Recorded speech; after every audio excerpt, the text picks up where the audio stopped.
Megan Fox. And Megan Fox has the story. Megan Fox. Megan Fox. Megan Fox writes at PJ Media. Eat Tucker. And that was your last. Damn it, man.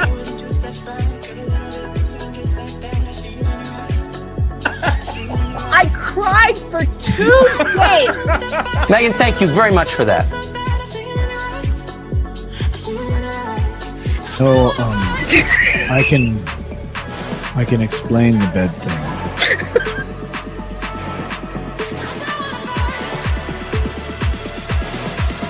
If you don't show up and vote, up your ass.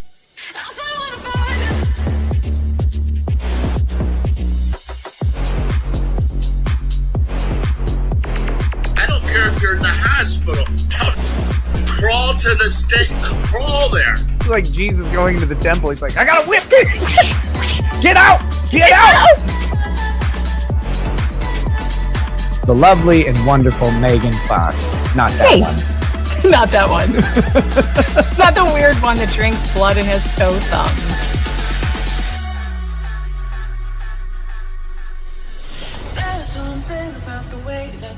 Megan Fox. Megan. And honestly, Megan, if you don't like it, I'm sorry. She's the devil. Megan. Megan Fox. Megan. Megan Fox.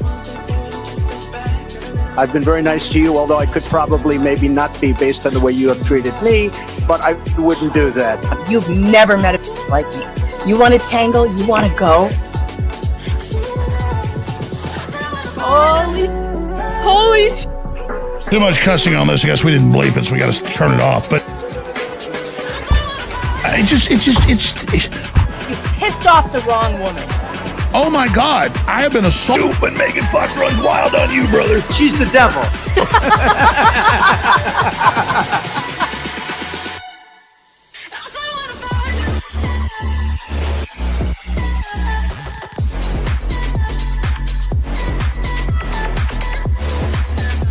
Not for publication.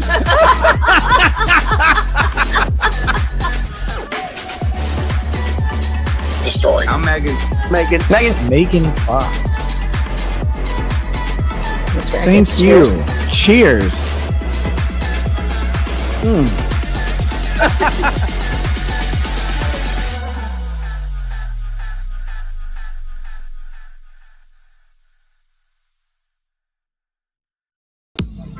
Hey, good morning, everybody. How are you? It's early. I know it's early and it's December and I've got Christmas lights going. I've got the red and green lights in the studio and I have a whole bunch of new stuff to debut today because I got my Stream Deck working. Thanks, Brad. I appreciate it. How are ya? How you doing? I'm good. And there's good news today. And that news is that Jussie Smollett is going to jail. I have been waiting for this moment for a very long time. Ever since he spent, a couple of days in county before they got him out to await his appeal, which was absolutely ridiculous. Now, you guys know Jussie Smollett. He comes from my hometown. And I take every opportunity to discuss Chicago because it is a shit show, generally. This is one of the things that makes me laugh about this story is that Chicago usually, I would expect them to let him get away with this, but they didn't because he screwed around with the police. And when you screw around with the Chicago PD, it doesn't go well. I mean, the Chicago PD has a reputation, shall we say, of dragging guys down to the home and jail and, torturing them there. That's what it sounds like in there most of the time. Or at least it did. You just don't mess with the cops. They do things like, if you piss them off, like those protesters at the, what's that thing at the big thing that comes into town all the time that brings all the protesters? It's I want to say Davos, but that's over there. It's the world something. God, what is it? Somebody help me. But all the protesters come out. And every time they come out, the Chicago PD will arrest a bunch of them. And then they take them to the worst jail in Chicago. And then they release them at like 3 a.m. with no bus, no transportation. And they're in like the most dangerous neighborhood in Chicago. This is what the cops do. You just don't mess around with the Chicago cops. Yes, the World Economic Forum. Thank you. So every time that would come in to town, when I was working in Chicago, I was working downtown yeah, that is a circus. You're right, Kelly. When I was working downtown, they would bring the riot squad down to control them. And they step 1 foot out of line and they're, in cuffs, getting dragged down to a terrible jail somewhere. And Cook County is no joke. 6 months is what he's going to have to do. And 6 months in Cook County is going to feel like 10 years anywhere else. Cook County is, and especially at this time of year, it's cold as balls. Cold as balls. So it's not a nice place. Hospice, Jess, you're in Chicago? Well, that's my hometown. That's my hometown. That's where I was born. I was born outside of Chicago in LaGrange, Illinois. And I spent many years living and working in the city. And it's terrible what's become of it now. It's not great. It's not great. Speaking of cold as balls, though, the first thing that tipped me off to Jussie Smollett's big lie was that he went out at 2 a.m. in a polar vortex. Now, I survived one polar vortex in Chicago. I don't think it was the one when Jussie was going through this. I don't remember what year that was because I think I was in New York when this happened. I'm not sure. I've been here 7 years. But I survived a polar vortex in Chicago. It is so cold. Any moisture in your nose and eyes freezes immediately. Like, you remember that scene in the Christmas Vacation where Audrey's eyes are frozen? And she can't blink and she can't talk. That's how cold it is. It's not a joke. Like, you can't catch your breath. When you breathe, it makes you feel like you're dying. It's terrible. Oh, shoot. My hair appointment just got canceled. Crap.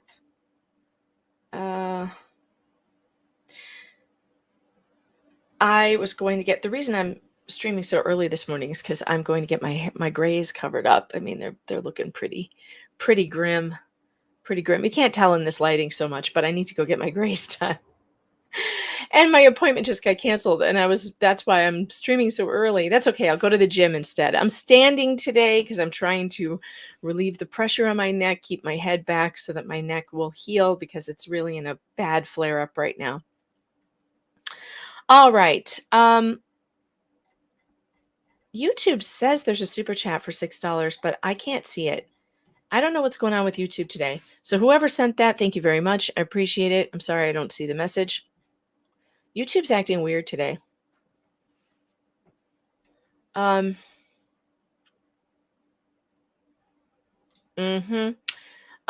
says, Megan, I work downtown, had to walk a mile. When the wind hits, your nose freezes. You can't breathe.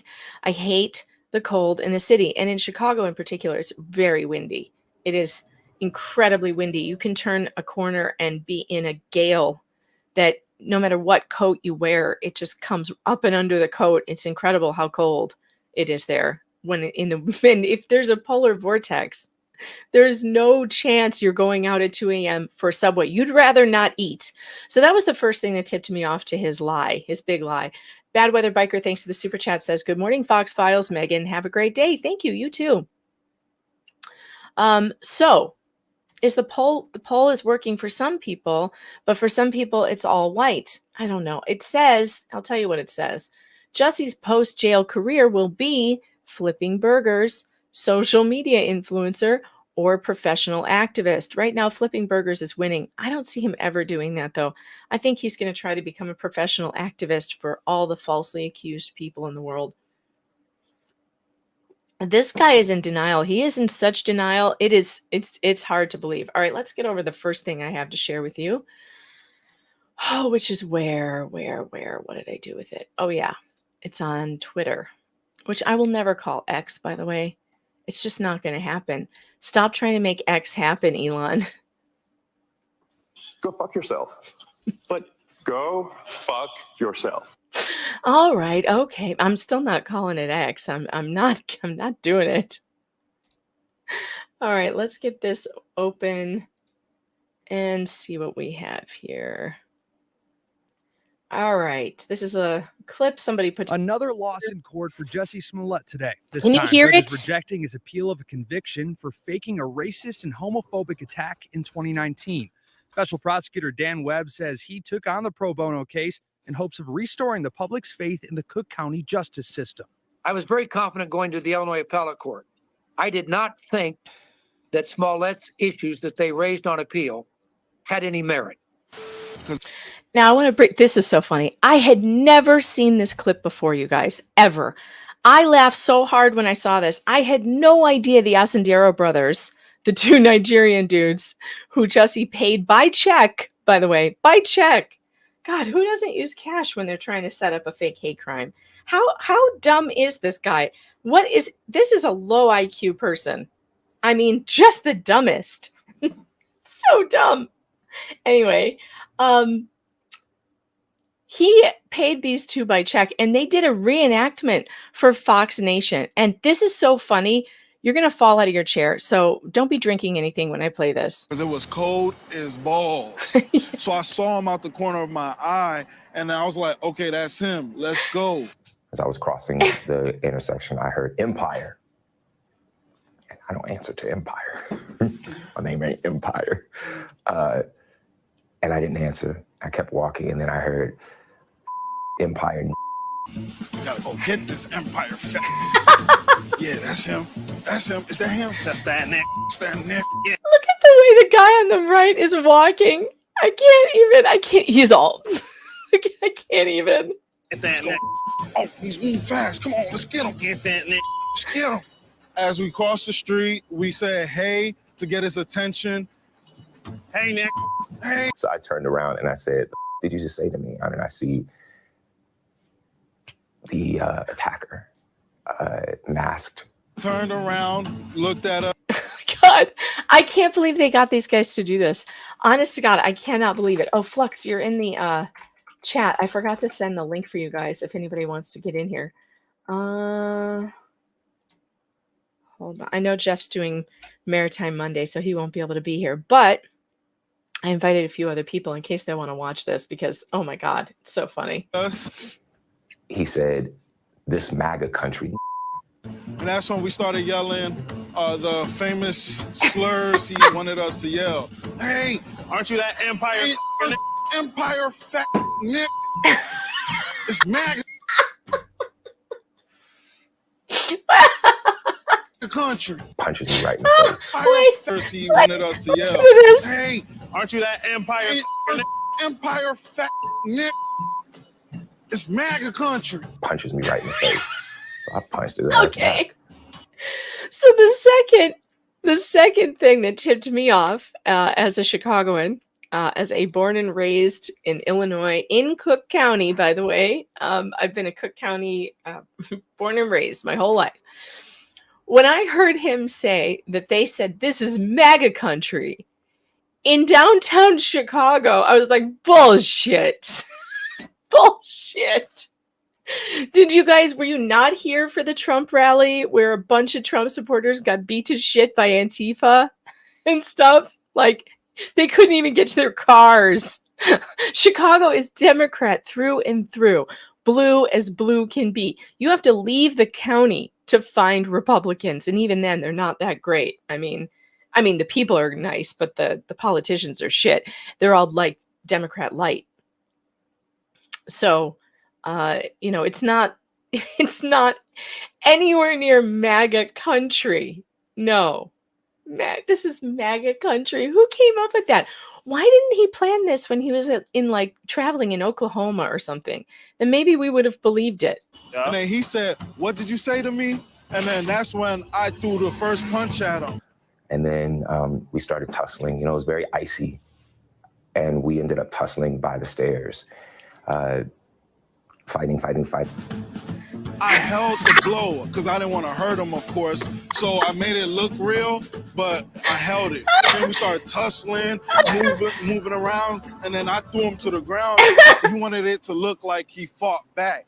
That was very important for him. God, I love these guys so much. That was very important for him. Because he said, hey, don't just beat my ass. Make it look like I'm fighting back and whatnot. So we did that.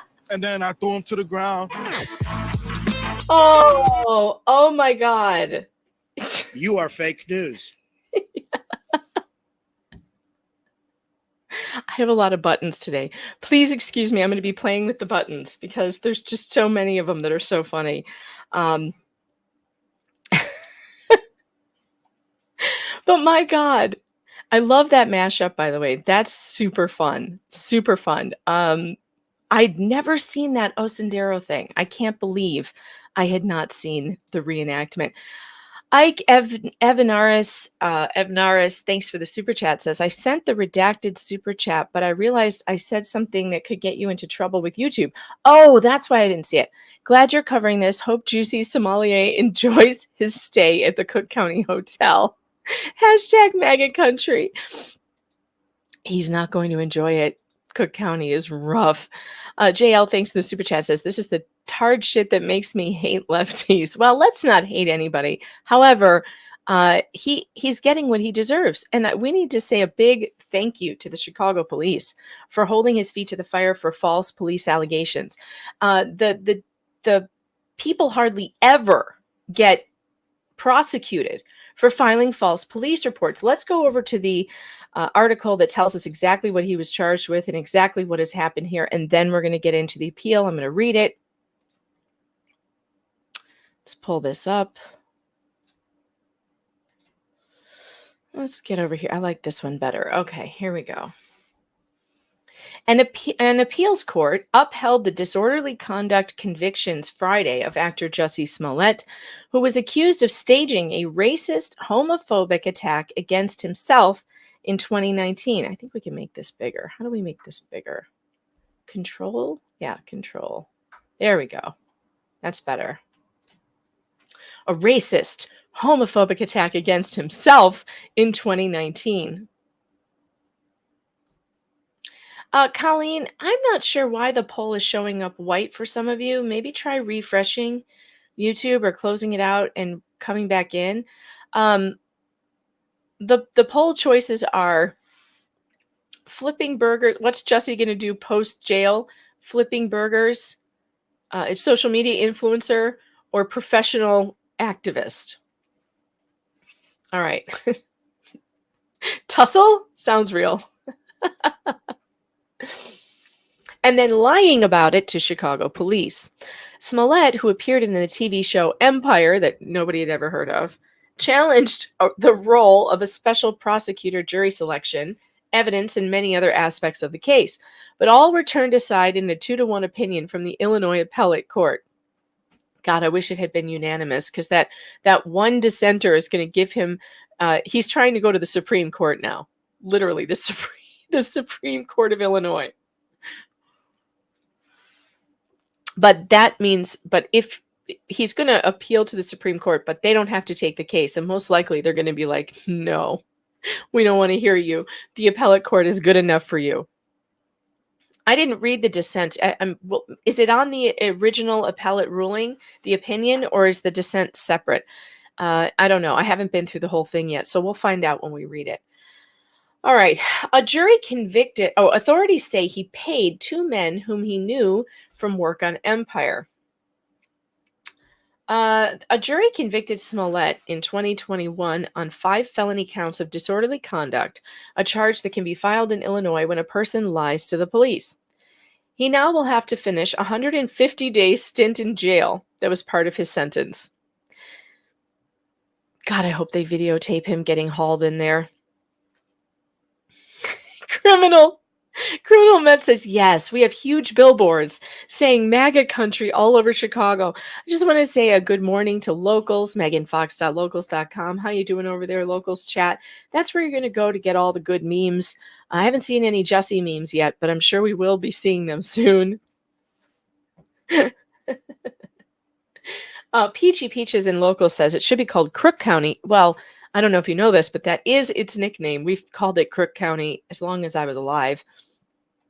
Also, Cook County is the place where the only place on, or one of the places on Earth, one of the few places on Earth that you can still vote after you're dead, which is very exciting. If you don't believe in the afterlife, move to Cook County. You will absolutely have one. They'll be using you to vote for years to come. And Rumble, how you doing, Rumble? We are live on Rumble. Meme Yard says, I'm in Chicago too, and was like, there's no one who wandered out that night for a sandwich, nor two random guys who would be up for a tussle. They would have been the most bundled up attackers in Chicago. And by the way, I should also see if I can I share this screen? See, I have a theory that I can share the Rumble chat so you guys can see it now. Oh yeah, look at this. Does it work? Yeah, there it is.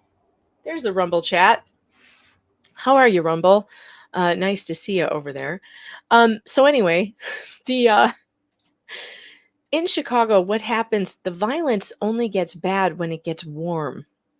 When it's cold, there's hardly any violence. Like the shootings go way down because nobody wants to be outside. Now, as soon as the weather breaks and as soon as there's nice weather, it gets brutal in Chicago. That's when the violence all ramps up. But in a polar vortex, like what? No, everyone's inside because they don't want to die out on the sidewalk. And you can look at the violence statistics in Chicago, and you'll see that over the winter, it's hardly anything. No, the shootings are way down, murders way down. But you get to March, at the first nice weekend in March or April, and everybody gets shot. It's terrible, but nobody goes out in that cold. Oh God. Okay. He now has to finish his 150-day stint in jail.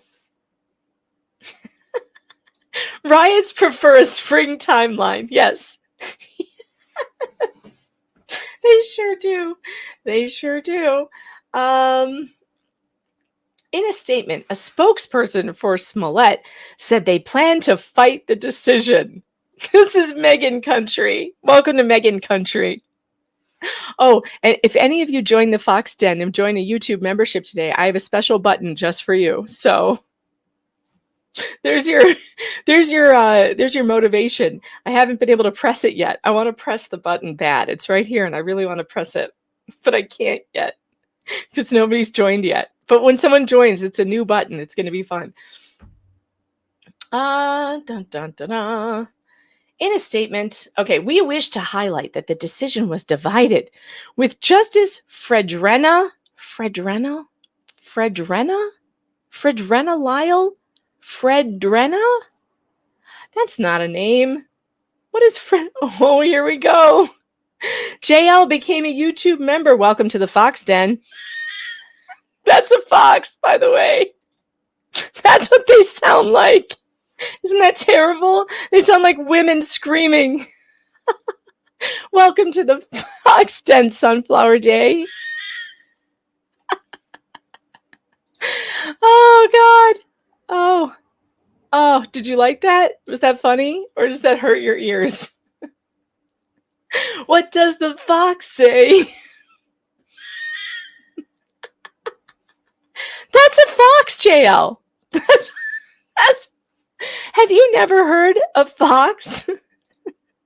Medium smart women screaming. That's pretty much what we do here. Yep. That's what we do here. Flux, did you know it's the Minecraft sound? At least that's what my kid told me. I know you're a Minecraft expert. But it's the Minecraft thing, fox thing. But that is what they sound like. If you've ever heard a fox screaming in the middle of the night, it is something. It will wake you up. It is terrifying. What does the fox say? Ree! Yes.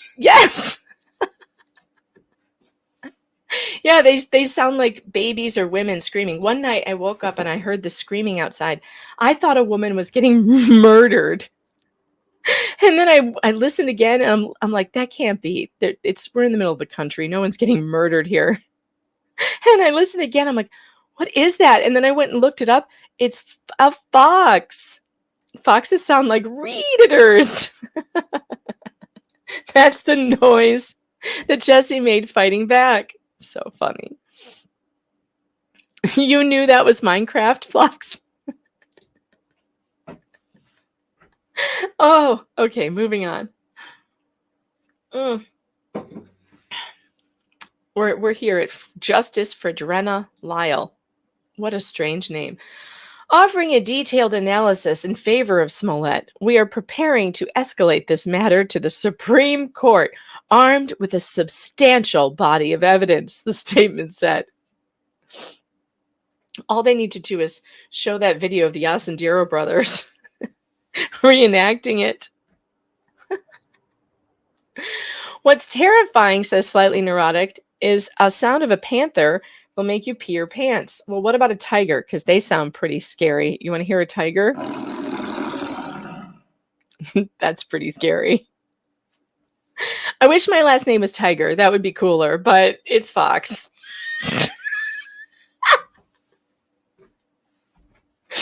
Okay. A little less terrifying.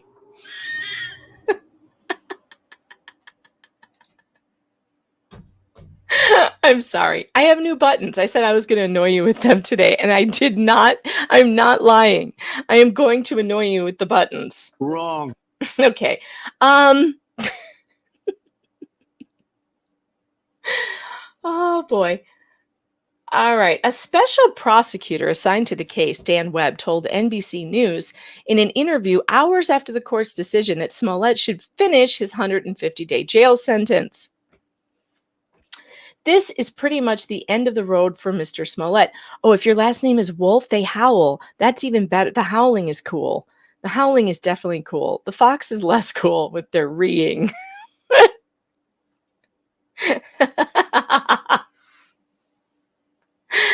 Oh, man. Oh, Raven, I'm sorry your computer is dying.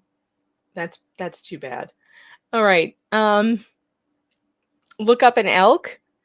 Elks sound fun. Don't they do that snorting sound? All right. This is pretty much the end of the road for Mr. Smollett, Webb said. Under Illinois law, he has one right of appeal. That's what he had today.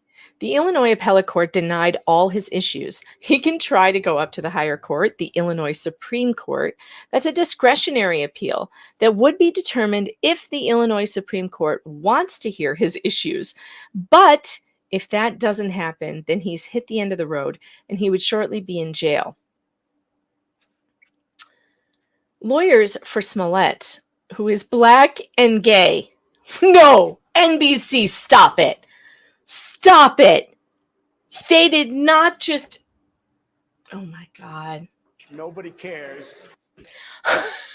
Lawyers for Smollett, who is black and gay. Oh! Nobody cares. You've got to be kidding me, NBC. Yeah, we had no idea. I had no idea he was black and gay. No idea. Especially, during that interview that he did. Wait, hold on. I got to pull this back up because where is he on the interview? Oh, yeah, here we go. Because none of us had any idea that he was black and gay. Look at all the rainbow pins he's wearing on his sweater. Hold on, let me move myself out of the way. Look at the giant rainbow pins. Didn't he call himself the gay Tupac? I'm glad you're loving the buttons. I love the buttons. The buttons are fun. On his cardigan. Look at the buttons on his cardigan, you guys. No one cares about the gays anymore. It's all about the trains. Nobody cares. Glow says, really? He's black and gay? Oh my God. NBC, thank God you told us that because How the hell would we have known otherwise? You are fake news.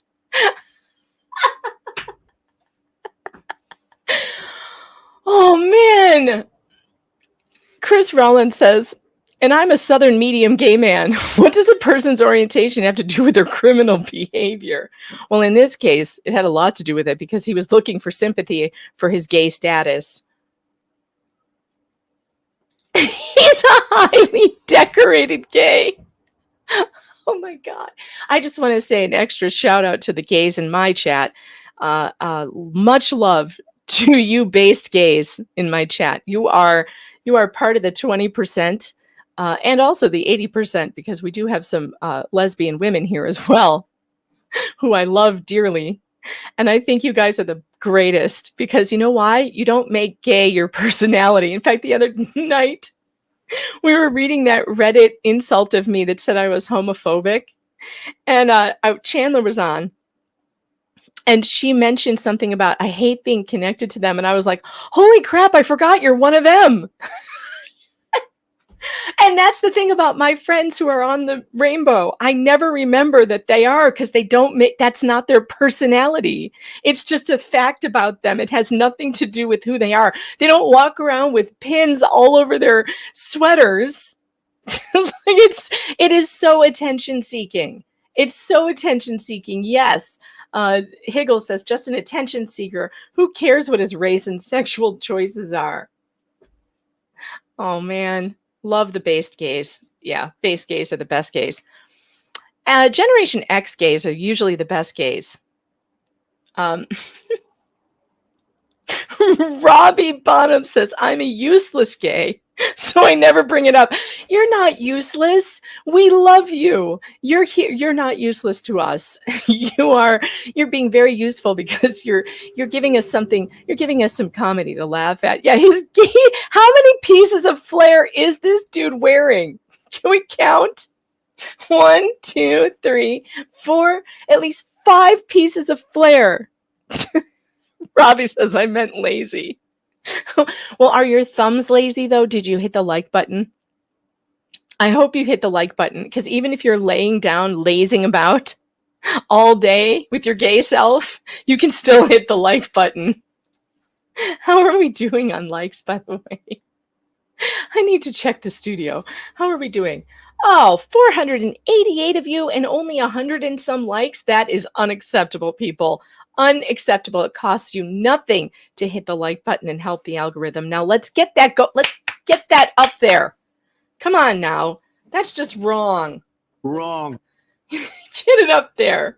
You know, I can't deal with this. I'm going to nuke America. I can't deal with you anymore. You people need to hit that like button. Okay, now we're headed up. It's going up to the 200s at least. It's gay. That's gay. Hit the like. Robbie, tap your fancy fingers to the like button. You know, he could have a very good career at TGI Fridays after he gets out. You know how I feel about service work. It's good work. It's honest work. And he could make some actual money working with that kind of flair. He's already qualified. He's totally qualified.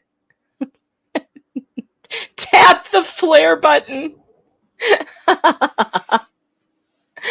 Oh, I've missed you guys. It's been a long weekend. Oh, Locals was down all day yesterday and we were just dying. We're so used to being in there and talking to each other all day that it sucked. I couldn't get into the Locals live chat. It sucked. I always have a live chat going over there. So if you miss the show when it's not on, definitely be on meganfox.locals.com. Use promo code Maya right now, MAYA, all caps for a discount. You'll get a free month on me. And that means you can participate in the Locals chat, which is so fun. And Locals was down it wasn't like a problem. They were doing scheduled maintenance. And so it was down all day yesterday. And everybody in Locals was like, what the heck? What is happening? So, because we're getting totally addicted over there. We're there all the time. Anyway, make sure that you go over to meganfox.locals.com because that is a lot of fun over there. All right, let's go back to the article. The grayed out poll questions is a YouTube and Android problem. Everybody with Android has it and we can't fix it. Well, that's interesting. And I bet YouTube, they don't really have anybody you can contact when stuff is happening, right? I mean, like, there's no help center. They just direct you to a like an article about it. All right, I'm running out of coffee, which is bad. I gotta go get coffee. I'll be right back.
All right, I'm back. Did you like your hold music? Oh, man. No, I was getting coffee. I wasn't in the bathroom. I was filling up my coffee. I need my coffee, my caffeine in the morning. All right, let's continue. If I can't get through this article, I'm never going to get through the appellate ruling. Dun, dun, dun, dun. Lawyers for Smollett, who is black and gay, have publicly claimed he was the target of a racist justice system and people playing politics. Yeah, that's what it was. Lyle, the appellate judge, said she would have thrown out Smollett's convictions. Lyle said it was fundamentally unfair to appoint a special prosecutor and charge Smollett when he had already performed community service as part of a 2019 deal with Cook County prosecutors to drop the initial charges. Oh, no, Judge Lyle. It is not fundamentally unfair. For one, Kim Fox, with 2 X's, I think that's how she spells her name.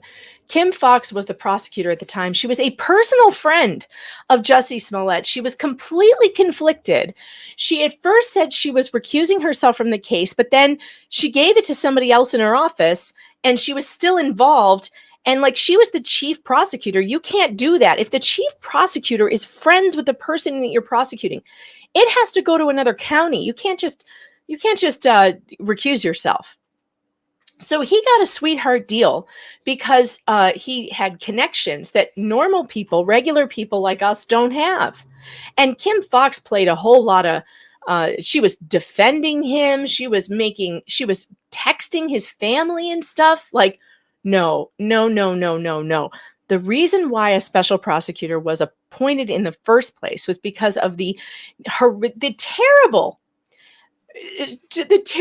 relationship between Kim Foxx and Jussie Smollett, which had gone back years. Kim Foxx she is so corrupt. She is one of the most corrupt politicians. Because you are a corrupt person. You're the most corrupt. The most corrupt. Yeah. And I personally think that she should have been brought up on charges for giving him that deal. That deal was absurd. Kim Foxx was okay. So Kim, cue the Fox sound. No, she doesn't get it. She's not a good fox like us. She's a bad one.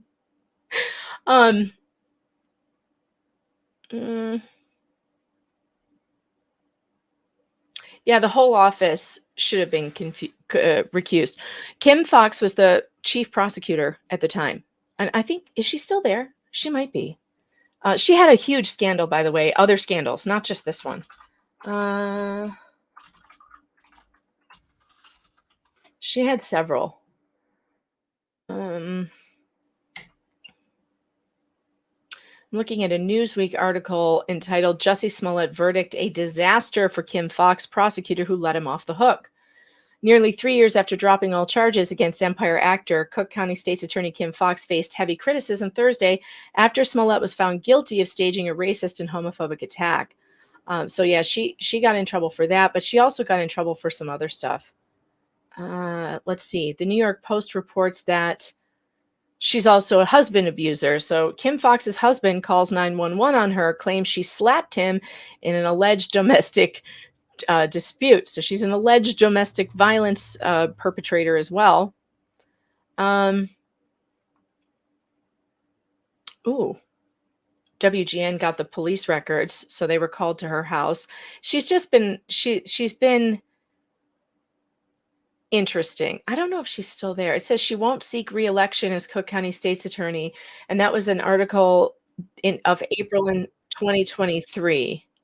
Let's look at this for a second, actually. Let's put this up.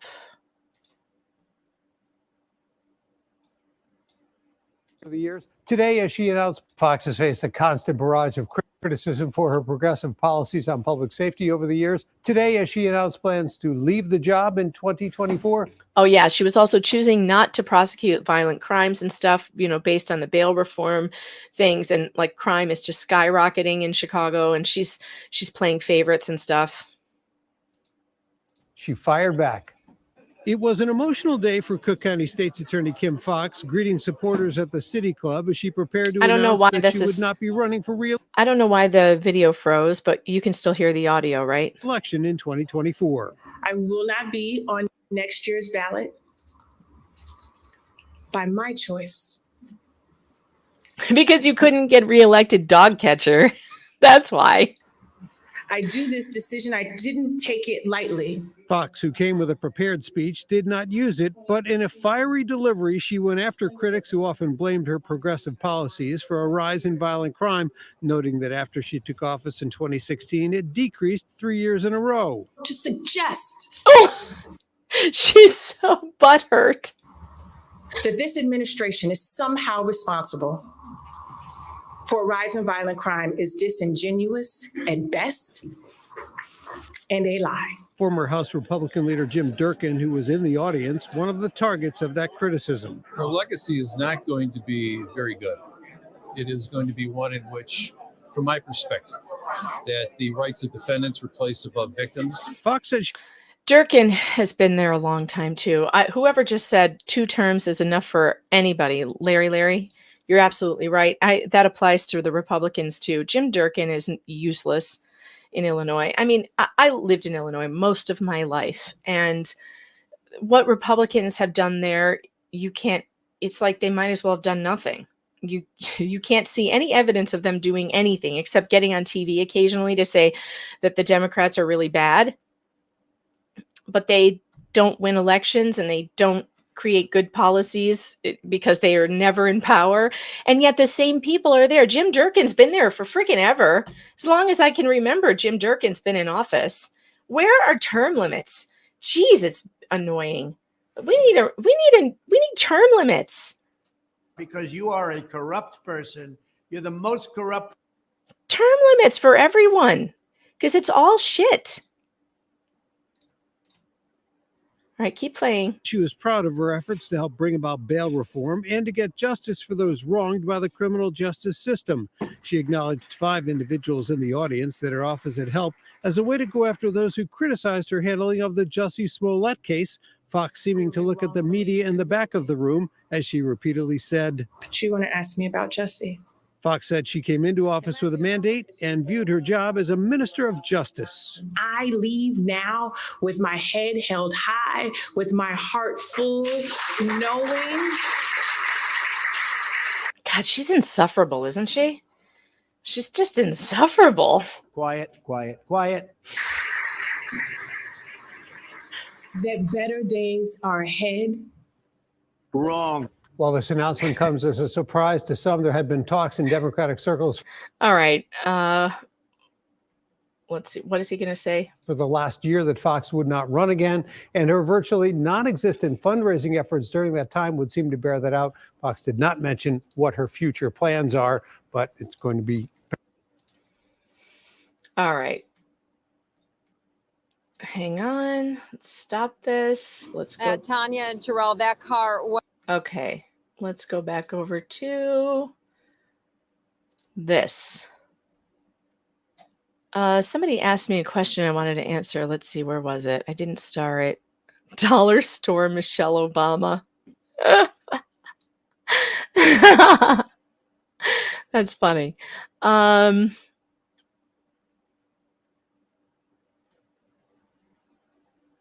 was somebody who asked me if it was between. Oh yeah, JL wants to know, if you were to choose a Republican or a lib, who do you pick? I've pretty much stopped voting because I hate everyone. My whole life I voted Republican, conservative, because I think they're for me anyway, and what I believe, they're the better choice, but they're still terrible. And politics is all a game. It's all a mirage. It's not real. Behind the scenes, they're all friends. They're all on the same side. They're all on the same team. And then they get out in front of the cameras and they try to sow division between us and pretend like they're enemies. But they're all dining together. They belong to the same clubs. They get paid by the same pharmaceutical companies. They get paid by the same lobbyists. They get, they're getting the same junkets. They're going on these all expenses paid trips to places. It's not about you. It's about them and their money. It's not about the American people. They hate us. They hate us. So I don't feel like they need to get my vote anymore. I'm not going to vote for people who hate me and who don't have my best interest at heart and just want to make money. So I think I'm done. I think I'm done voting. I've voted my whole life since the day I turned 18. I voted enthusiastically, thinking that it would actually change things. Oh, I was so naive back then. Poor, naive, stupid Megan. I was less than medium smart. Now that I've come up to medium smart, I can see through some of it, and it's all an act. Oh my God, Handy, he disowned me. I couldn't do that. That's a terrible prank to play on an old man.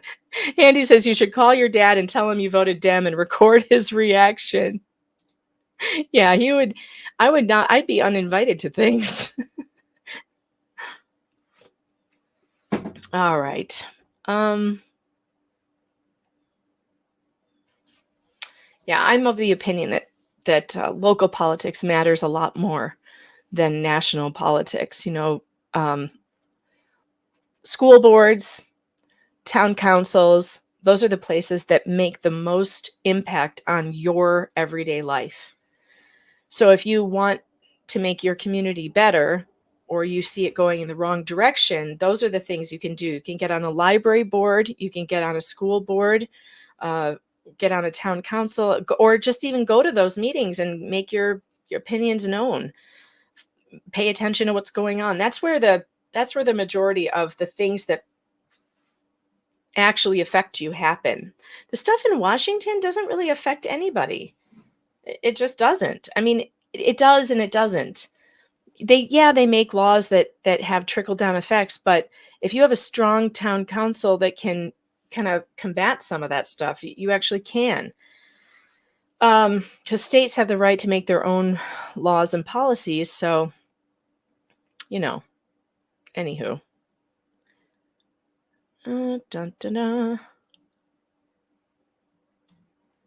Matthew, I'm not protesting against any system. I'm just tired of being a part of it. I can take a break. I'm allowed to take a break from thinking my vote matters.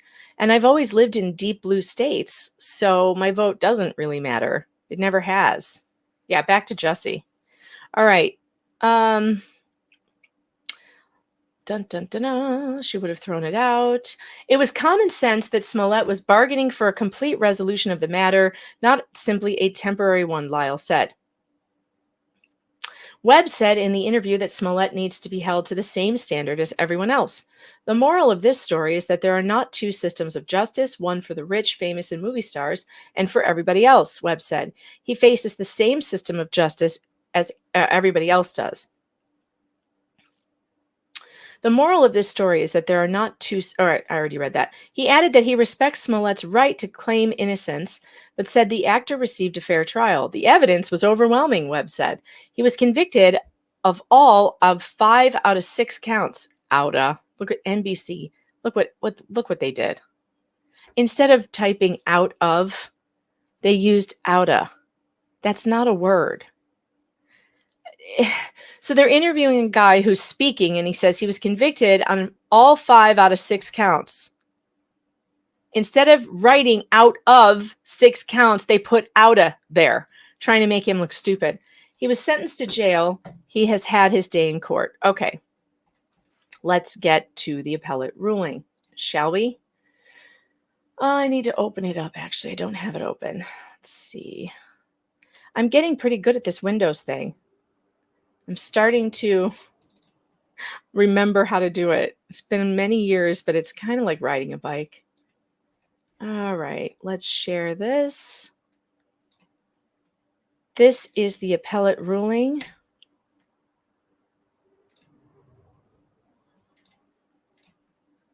The People versus Smollett. In the Appellate Court of Illinois, 1st District, Justice Navarro delivered the judgment of the court with opinion. Justice Coughlin concurred in the judgment and opinion. Justice Lyle dissented with opinion. All right, so the dissent should be in here. Let's see if I missed something. Oh, did I get you already? A sunflower day? I did. But just for fun, welcome to the Fox Den again. Oh my God, that's so annoying. But it makes me laugh, so I'm keeping it. All right. A grand jury returned an indictment against defendant Jussie Smollett on 16 counts of felony disorderly conduct stemming from his false reporting to Chicago police officers that he had been the victim of a racist and homophobic attack near downtown Chicago. Thereafter, the Cook County State's Attorney's Office, CCSAO, null-prossed the case against him. Null-pros. I don't think I know that term. Let me go and look that up so that we can know what we're talking about here.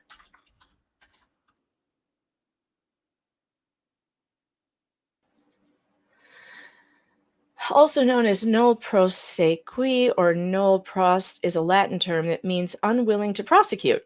All right. It's when the prosecution decides to drop a criminal case voluntarily. All right, that's easy enough. Let's go back over to the opinion. Where's my page I had open? There we go.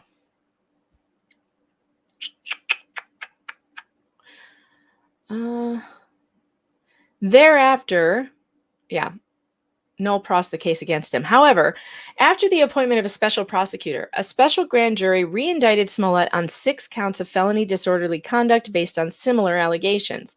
Following a jury trial, Smollett was found guilty of 5 counts of felony disorderly conduct and sentenced to 30 months probation, with the first 150 days of probation to be served in jail. Smollett was also ordered to pay a $25,000 fine and a $120,106 in restitution to the city of Chicago. On appeal, Smollett challenges virtually every aspect of the second prosecution that resulted in his convictions and sentence.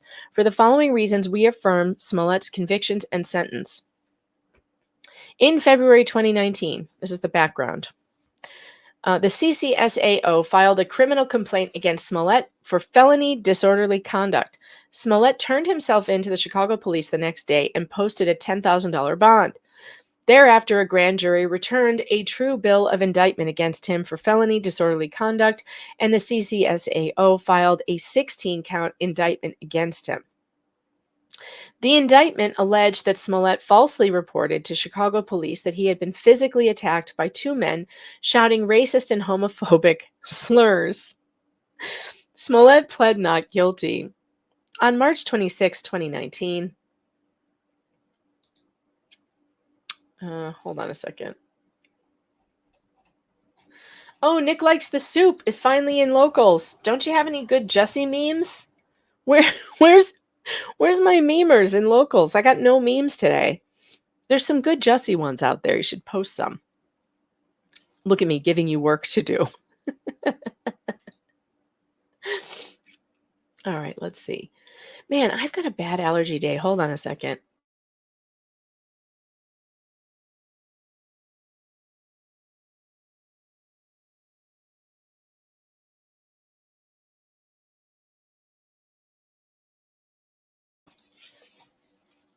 I just have a constantly running nose. It's very annoying. All right.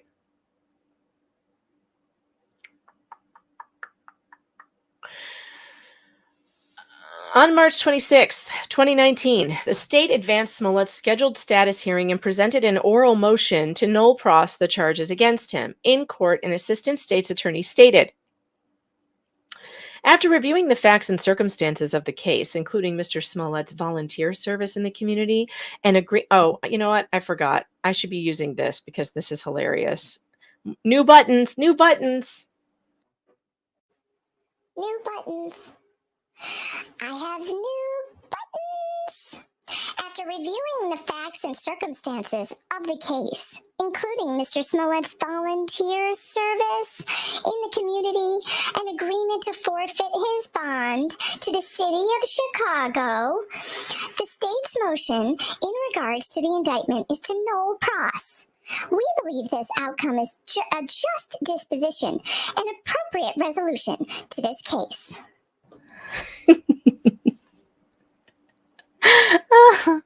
All right. The trial court granted the motion and ordered the clerk of the circuit court of Cook County to release Smollett's bond to the city of Chicago. Yes, I have voice mod now. I'm going to annoy the shit out of you with all of this for probably a while. I can't help it. I can't. I can't help it.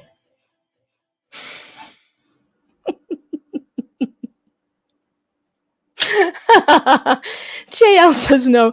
You're going to do the whole stream like that. In April 2019, a retired appellate court justice filed a pro se petition. I just realized. Oh no, it's there. Never mind. In April 2019, a retired appellate court justice, who was so cool, I loved him, filed a pro se petition to appoint a special prosecutor to investigate and prosecute the people of the state of Illinois versus Jussie Smollett. The petition was docketed as a new case and subsequently assigned to be heard by Judge Michael P. Tuman. Tuman was great, by the way. Can we read sidebars with voice changer? I was actually thinking if I don't get people to join me, like if they can't join me for the depositions, there's a ton of different voices I can do. I can do male voices now. I can do anything. So technically, I could read a transcript by myself with the voice changer. Technically, I could. It would just require a lot of button pushing. All right. How you doing over there, Rumble? You guys doing okay over there? Checking on you. Just want to see what they're saying. Uh-huh. All right. Sorry. I need to take an allergy pill. Oh, speaking of things I need to do. Are you guys checking off your list on FlyLady? Have you downloaded the FlyLady Plus app? Are you following along with me to keep your houses clean? So I forgot. I've got to check off my stuff. I got dressed. I didn't eat, but I did have my coffee. That's my breakfast. I didn't start a load of laundry. I did take my pill. I did put makeup on. All right, great. I only have 2 things left to do. If you guys are not following along with me on Locals, we're doing this. I got very behind on my chores. The FlyLady is awesome, JL. If you don't know who she is, her name is Marla Silly. She has written a book, and it's not silly like S-I-L-L-Y. It's silly with a C, C-I-L-L-E-Y, I think. And she is this awesome lady who helps people get rid of their clutter and chaos and helps you keep track of, keep on top of things. And she wrote this great book called Sync Reflections, which I have right here. I love this book, and it teaches you how to keep your house, in order.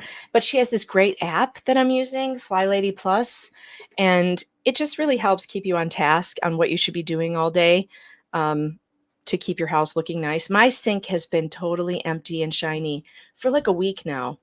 I'm so happy about it. The to-do lists, and so it has checklists for morning routine, afternoon routine, and evening routine, and I love it. I love it. So if you want to download it, it's available on both iTunes and not iTunes, iPhone and Android. All right.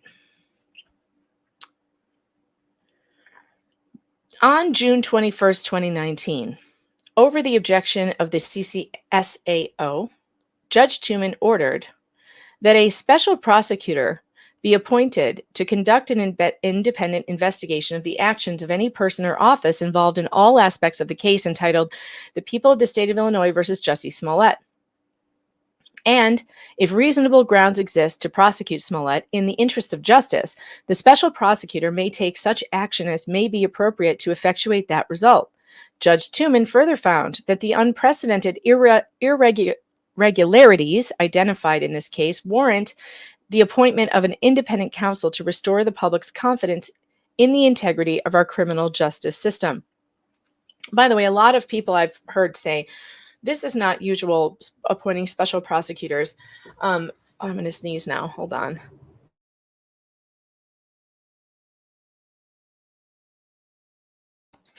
But it is in Illinois. And the reason it is in Illinois is because Illinois is one of the most corrupt places on earth. It's bad over there. Because you are a corrupt person. You're the most corrupt. Illinois is the most corrupt. And in fact, we've had to call in special prosecutors to prosecute our governors. Peter Fitzgerald was the special prosecutor who prosecuted Rod Blagojevich. And man, I need to get hold on. I got to get an allergy pill. Like my throat's closing up. Hold on.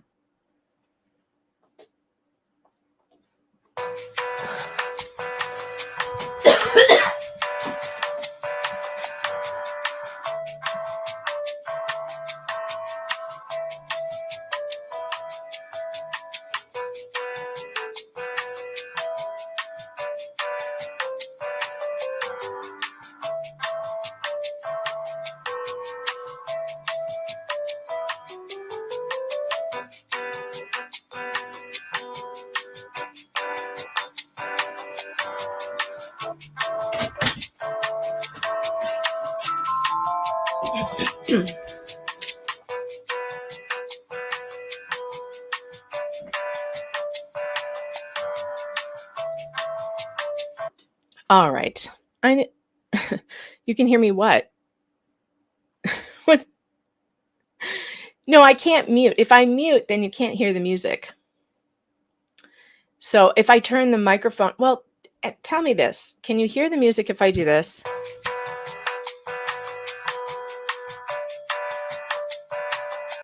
Were you hearing it? Because if I mute, if I push the mute button, you can't hear it. Oh, so I can just turn my microphone down then. Okay, I just can't hit the mute button. Well, I just walked out of the room. That's why you could hear me, because I walked out of the room to go get a pill.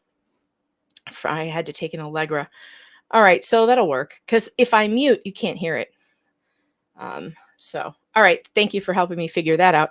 Anyway, if you might think that a special prosecutor is like a weird thing somewhere else, it's not weird in Illinois. We have to do it all the time. We have to do it absolutely all the time, because there's so many corrupt people in our system in Cook County. So anyway, Peter Fitzgerald was the awesome special prosecutor brought in to prosecute Blagojevich. Like, you have to bring somebody in from outside. When you have a prosecutor like Kim Fox, who's literally just handing out sweetheart deals to her friends, you have to bring somebody in from outside. She was the chief prosecutor. There was nobody else above her to do it. So it happens in Illinois all the time. And frankly, it's funny that this is part of the conversation, because I've been asking, I believe a special prosecutor is in order to investigate child protective services. I think a federal special prosecutor should be appointed to find out why child protective services is so bad and why 80% of the cases that they investigate are unfounded. But that'll probably never happen, but I think that would help. I think that would help a whole lot. All right. Where were we at? Right here, number 6. The following month, Smollett filed several motions before Judge Tooman, including a motion for reconsideration of the appointment order and a motion to intervene instanter. Okay, I don't know what that means. I'm going to look that up.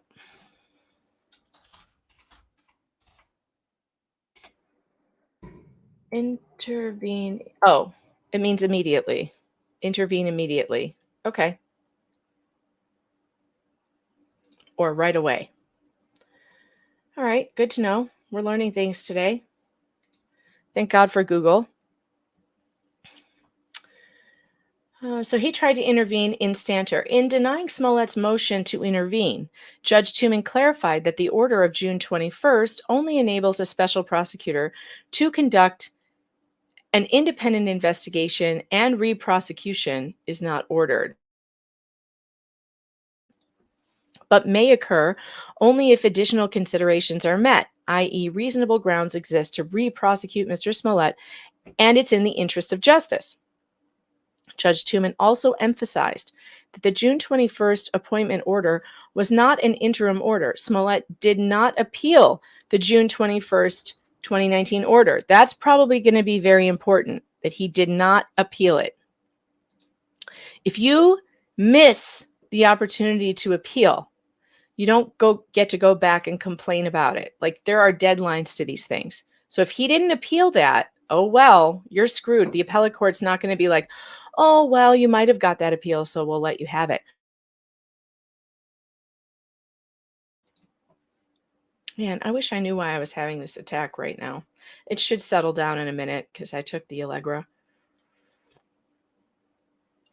On August 23rd, 2019, Judge Tooman appointed Dan K. Webb as special prosecutor to conduct an independent investigation of the actions of any person or office involved in all aspects of the case, entitled The People of the State of Illinois versus Jussie Smollett. And if reasonable grounds exist to further prosecute Smollett in the interest of justice, the special prosecutor may take such an action as may be appropriate to effectuate the result. Oh God, the itching. The itching is starting. Ugh. I hate the itching in my nose. Nobody cares. I need to stop talking about my allergy attack.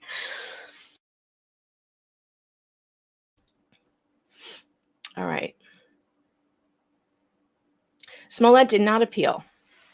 In February of 2020, a special grand jury indicted Smollett on 6 counts of felony disorderly conduct for falsely reporting that he had been the victim of a racial and homophobic attack.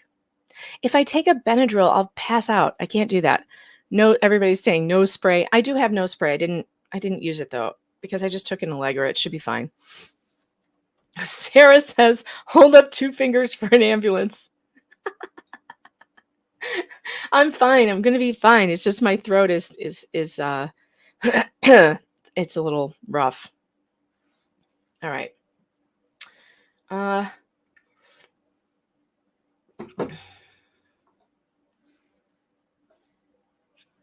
Where was I? Later that month, Smollett was arraigned and pled not guilty. On that same day, Smollett filed an emergency motion for a supervisory order in the Illinois Supreme Court, asking the court to vacate the orders appointing Webb as special prosecutor. The following month, the Illinois Supreme Court denied Smollett's emergency motion.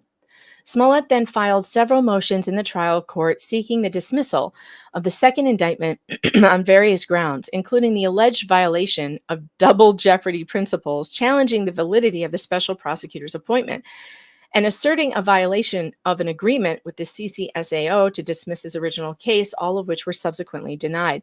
I have to say, without knowing what the law is or whatever around double jeopardy, I would guess that the appellate court turned down his argument there because if the deal you got from the prosecutor was wrong, then it should be void ab initio, void from the beginning. So the agreement doesn't hold up if it's not legal, right? It shouldn't hold up if it's not legal. And I would imagine that it becomes moot because it was illegal to begin with and corrupt. All right, let's see. Ola Binjo, Ola Osendero, and Ambimbola Bola Osendero. So Ola and Bola are the brothers. The 2 brothers alleged to have assisted Smollett in staging the attack, moved to intervene and disqualify Smollett's lead defense attorney, Attorney Uche, from representing Smollett because he had previously consulted with them regarding the facts of their case. Wow, that does seem like a conflict. Following an evidentiary hearing, the trial court ruled that Attorney Uche could appear as counsel for Smollett, but other members of the defense team would be required to cross-examine the Osendero family members at trial. Smollett also moved to obtain notes from a meeting the office of the special prosecutor had with the Osendero brothers, but the court denied that motion. Well, of course they did, because that would be protected work product and attorney-client privilege. Wow. You can't have that. Rogue Mama wants to know, is locals down again? I don't think so. It's up on my screen. Testing. Let me see if the chat's working. If you're having trouble getting in, see, I think what's happening is once you're in, and they're doing these updates. And if they're updating while you are not in and you try to get in, then you can't get in. But right now, I'm in. But bear with locals for a little bit. They're doing some updates and they have a new they're doing beta testing right now of a new design. So I think it's going to be running a little slow for a little while, but don't worry, it'll be back up soon. I asked my locals guy yesterday and he said everything is going to be okay soon. So don't worry. Homestead, you could send an email to support@locals.com. I have not had error messages, but I do know that they were installing like a whole bunch of updates and it was down for most of the day yesterday. Follow their Twitter feed, by the way. I think it's just @locals. because they have, in fact, let me go check over there right now and see if they have any more news about what's going on.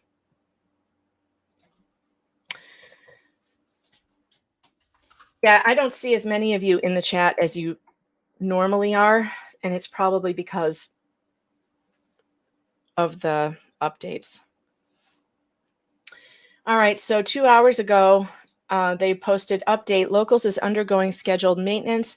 Service may be affected temporarily. Thanks for your understanding and support. So they're still doing it. They're still working on it. Yeah, are you getting this error? Hold on. Let me see if I can share this with you. This is what people are seeing right now. Yeah, like this. So just hang in there. It's going to be, it's not like they're under attack or anything. They're just doing scheduled maintenance. And I guess they ran into some problems because it was supposed to be done yesterday. And that obviously is still not done.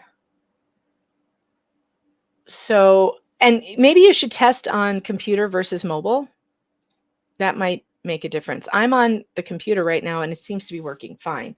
So it could be the mobile, you never know.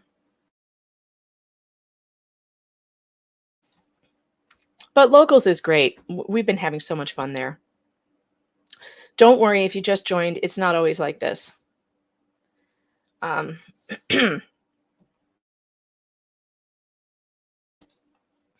right. The evidence introduced at trial established that in the early morning hours of January 29th, 2019, it's like the coldest day of the year in Chicago, Chicago police officer Mohammed Baig responded to Smollett's high-rise condominium near downtown Chicago to investigate a report from Smollett's creative manager that Smollett had been the victim of a crime. Smollett reported to Officer Baig, the two unknown individuals yelling racial and homophobic slurs had physically attacked him while receiving medical treatment at Northwestern Memorial Hospital. Smollett repeated the same allegations to detectives Kimberly Murray and Robert Graves. The police later identified two suspects matching Smollett's description of the alleged offenders from security video footage showing two suspects exiting an Uber, entering a taxi cab, and arriving near the crime scene moments before the alleged attack occurred. Uber records confirmed that Ola had ordered the Uber observed in the video. After being arrested on February 13th, 2019, the Osendero brothers admitted staging an attack against Smollett at his request. When detectives Murray and Graves re-interviewed Smollett the next day, he reiterated the same allegations previously reported to the police. At trial, the Osendero brothers both testified that they participated in a staged hate crime orchestrated by Smollett. Bola testified that Smollett staged the attack because he was unhappy that his television studio was not taking hate mail, and he had previously received seriously. Other evidence introduced at trial included messages between the Osendero brothers and Smollett's cell phone GPS data, video evidence, receipts for the items used in the staged attack. Receipts! They had receipts, literal receipts. Oh, God. Receipts for the items used in the staged attack and a $3,500 check from Smollett made out to Bola. All right, we've been going for an hour, and we need to move. We need to do our squats. I have to get better at doing this. It's time for squats. The show is not over. We are going to do 1 minute and 22 seconds of squats. Now, if you lazy people leave because you don't want to do squats and be fat shamed by Nick Rekieta, I don't know what to say to you. I think that you should want to be here and do this with us because we're trying to stay healthy and out of pain. And this is one way that we do it. So you can hang in there for 1 minute and 21 seconds. Ready? Go. You impose fatness on you. You did it by going, oh, I want the butter on the popcorn. Oh, I want the butter on the ice cream. Oh, I want the butter on the sandwich. Oh, I want the butter on the salad. Stop eating butter. Can you just get up, walk 1 mile? 2 squats! Walk farther. And if you can't walk, crawl, roll, get dragged by a goddamn forklift, whatever is wrong with you, just move. Ever. Get off the chair, get off the couch. No one is coming to service you while you sink into that furniture, while you become one with the pleather your poor ass got on that Walmart couch. Can you try not floating into sadness?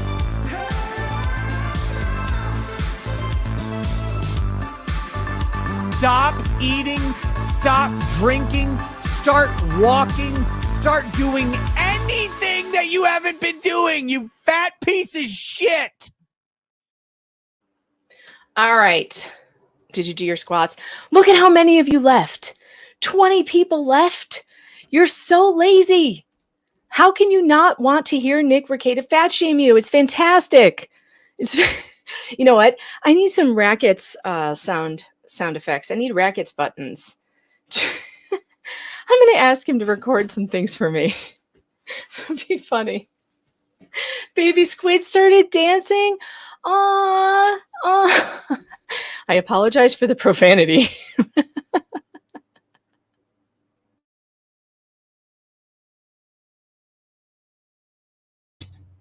Oh no, why? If you're working, you can still get up and do squats. Are you in a cubicle? No one will notice. And if someone notices, you can just tell your boss, I'm staying healthy. I'm staying healthy. I did some stretches too because I have I'm starting to feel, I don't know, I have a flare up in my neck and it's like going all the way down my body. It's very weird. It's very weird. And I'm trying to work it out. So I joined the gym so I can do my walking, so I can walk at least a mile a day, although I'm aiming for 3. Because I think that will solve it. So that's what I'm going to do after this. I'm going to head to the gym and do my walking because it's too cold to walk outside. All right, let's get back to it. Smollett testified in his own defense that he was attacked by 2 offenders on January 29th, 2019. He denied that he had paid the Osendero brothers to help him stage a fake hate crime. Other witnesses called by Smollett included his former manager, Brandon Moore, who had been on the phone with Smollett at the time the alleged attack occurred, and Dr. Robert Torelli, a Northwestern Memorial Hospital physician who treated Smollett for head injuries after the alleged attack. Elsie Merritt says, I'm doing the squats because a journalist told me to. Me at work. You just tell your employer you're keeping your insurance costs down by staying healthy and staying fit. God, the older I get and the weaker I get, and it's just scary. It's scary. I mean, I pulled a muscle picking up a gallon of water. That's not acceptable. So I am at the gym doing my, not only walking, but the weights, the lat pull downs and rows. Although I've noticed that they don't have the machine I want because I have to be able to rotate my arms when I do the rows. That's what my physical therapist wants me to do. So I have to figure that out. They just have the stationary ones, Okay. How you doing over there, Rumble? Did you do your squats? Locals, did you do your squats?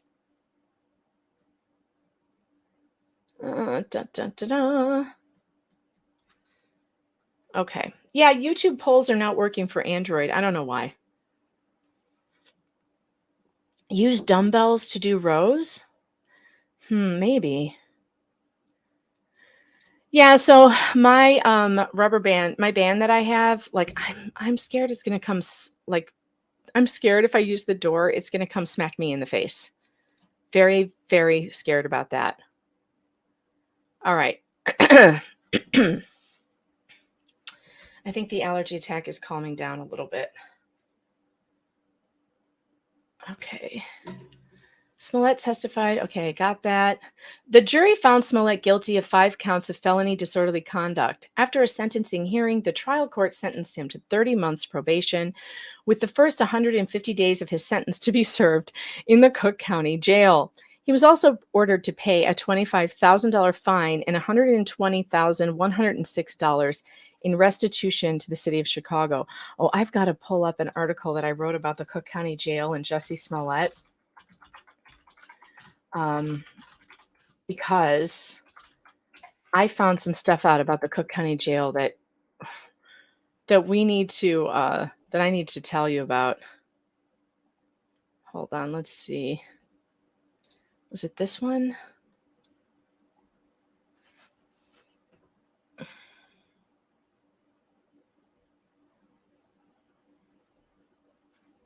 I'll have to look for that in a bit. No, it's not this one.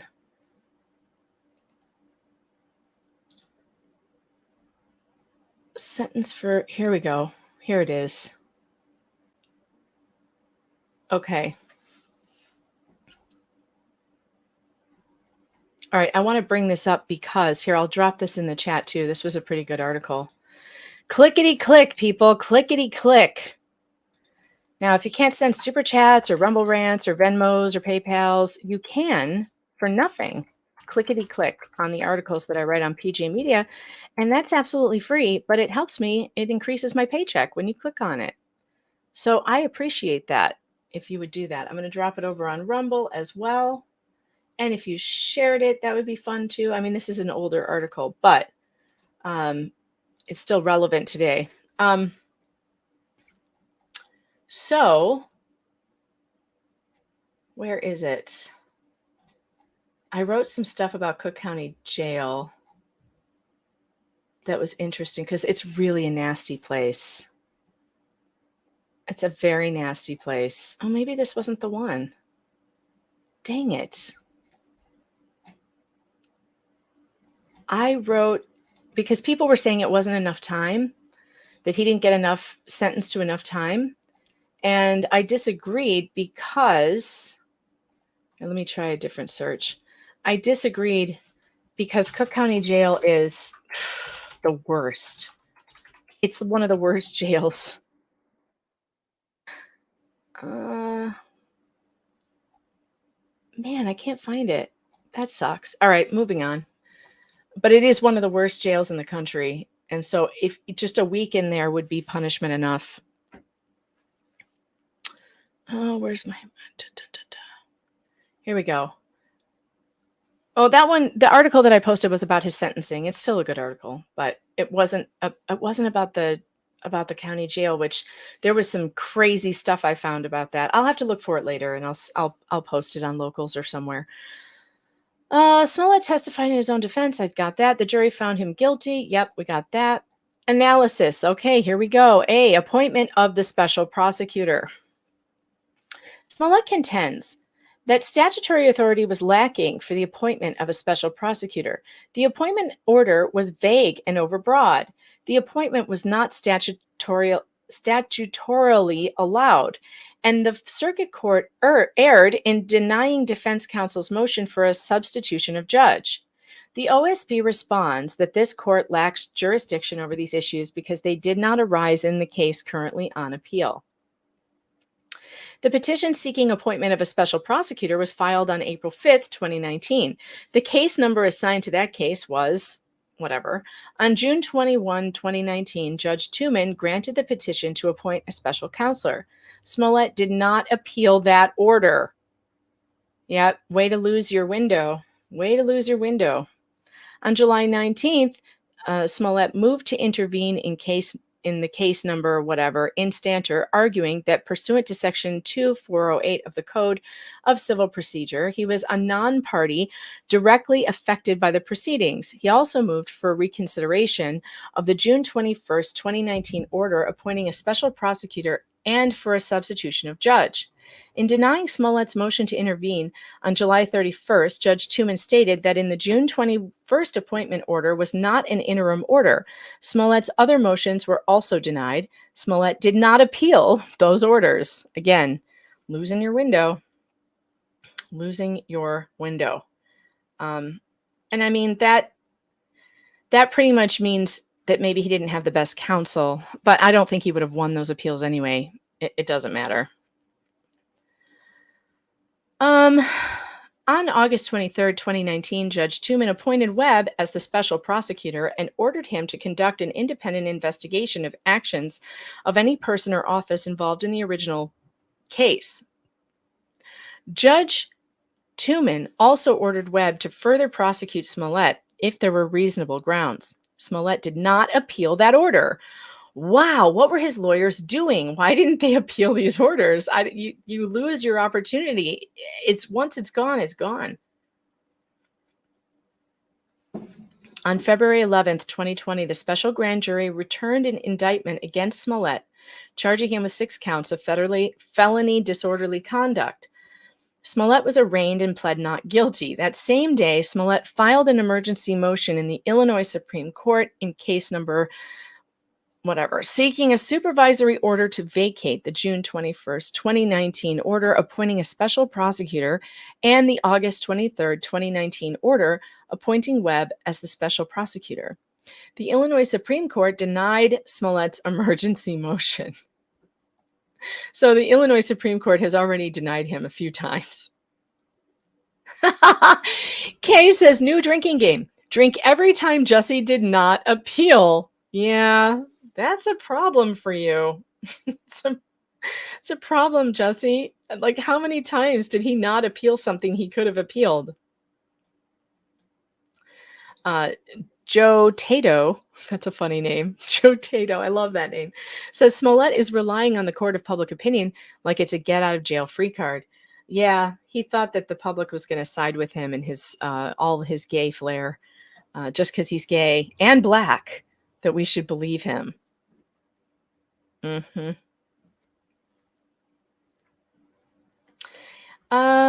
July, Smollett filed a motion to dismiss the second indictment, alleging the invalid appointment of the special prosecutor. In denying Smollett's motion, the trial court noted that the case filed in 2019 was a totally different case number, a totally different proceeding. I don't see any possible way that I would have authority at this level to revisit Judge Tooman's ruling, so it's denied on that ground. Oh, wow. Yeah, because he missed his window to deny it at the time. Similarly, this court has no authority to review the orders issued in case number 19 MR 00014 because an appeal. Oh, wait. Rogue Mama, welcome to the Fox Den. Thanks for signing up and being a member. Oh. But where did it go? I was at the butt part. Where's the butt part? Phrasing. Where is it? Similarly, this court has no authority to review these. Oh, because, not but, it was because. Because an appeal is a continuation of the circuit court proceeding, the notice of appeal cannot vest jurisdiction in this court over an order entered in a different proceeding. So basically, his lawyer screwed up and did the wrong thing. Special case says, do you have a membership link?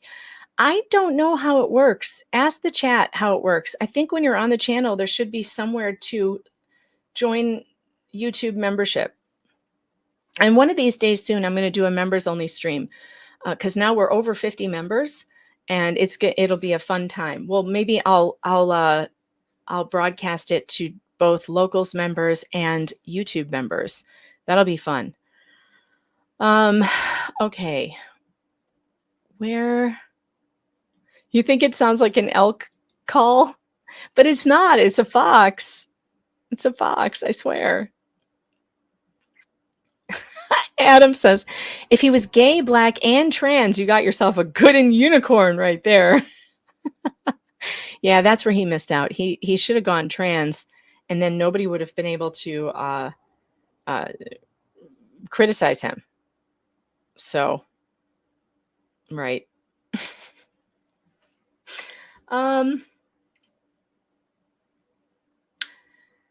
Lee V. Pavkovic said, cannot review order that was not part of the judgment appealed from, but instead was entered in another case. Unless there is a properly filed notice of appeal, a reviewing court has no jurisdiction over the appeal and is obliged to dismiss it. See, they didn't properly file the notice of appeal. And if you don't see, this is why going pro se is really difficult, because there's all, not that he did that. He didn't. He had lawyers, but even lawyers fuck up sometimes. Even lawyers.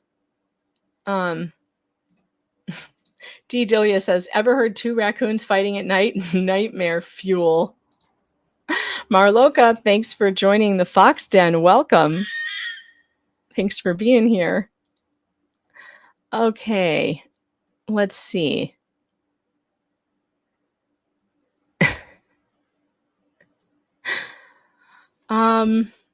Yes, it does. It sounds like the sound effect from My Cousin Vinny movie, the one that he shoots in the dark. It does. I think that one was a screeching owl, but it sounds similarly. I have heard foxes before. They sound just like that. They scream. It's weird and eerie. It's very eerie. It also sounds like that when you deflate a balloon, Tianval. Yep. Raccoons sound like squealing pigs. Ugh. You know what? The last couple of nights, now this is weird. The last couple of nights, my chickens have been, just two chickens have been putting up an absolute fit in the middle of the night. It woke up my husband. He goes outside because he thinks, uh-oh, something's trying to break into the coop, or maybe something's in the coop. And so he goes out there and he's standing there because we have motion sensor lights around the chicken coop. So he's just waiting by the door, like by our house, to like just see what's happening. And the lights aren't going on, but the chickens, there's like chickens just screaming. So he walks up to the coop and he looks, because he was thinking about maybe he had to grab a gun. So he was waiting to see if the lights went out.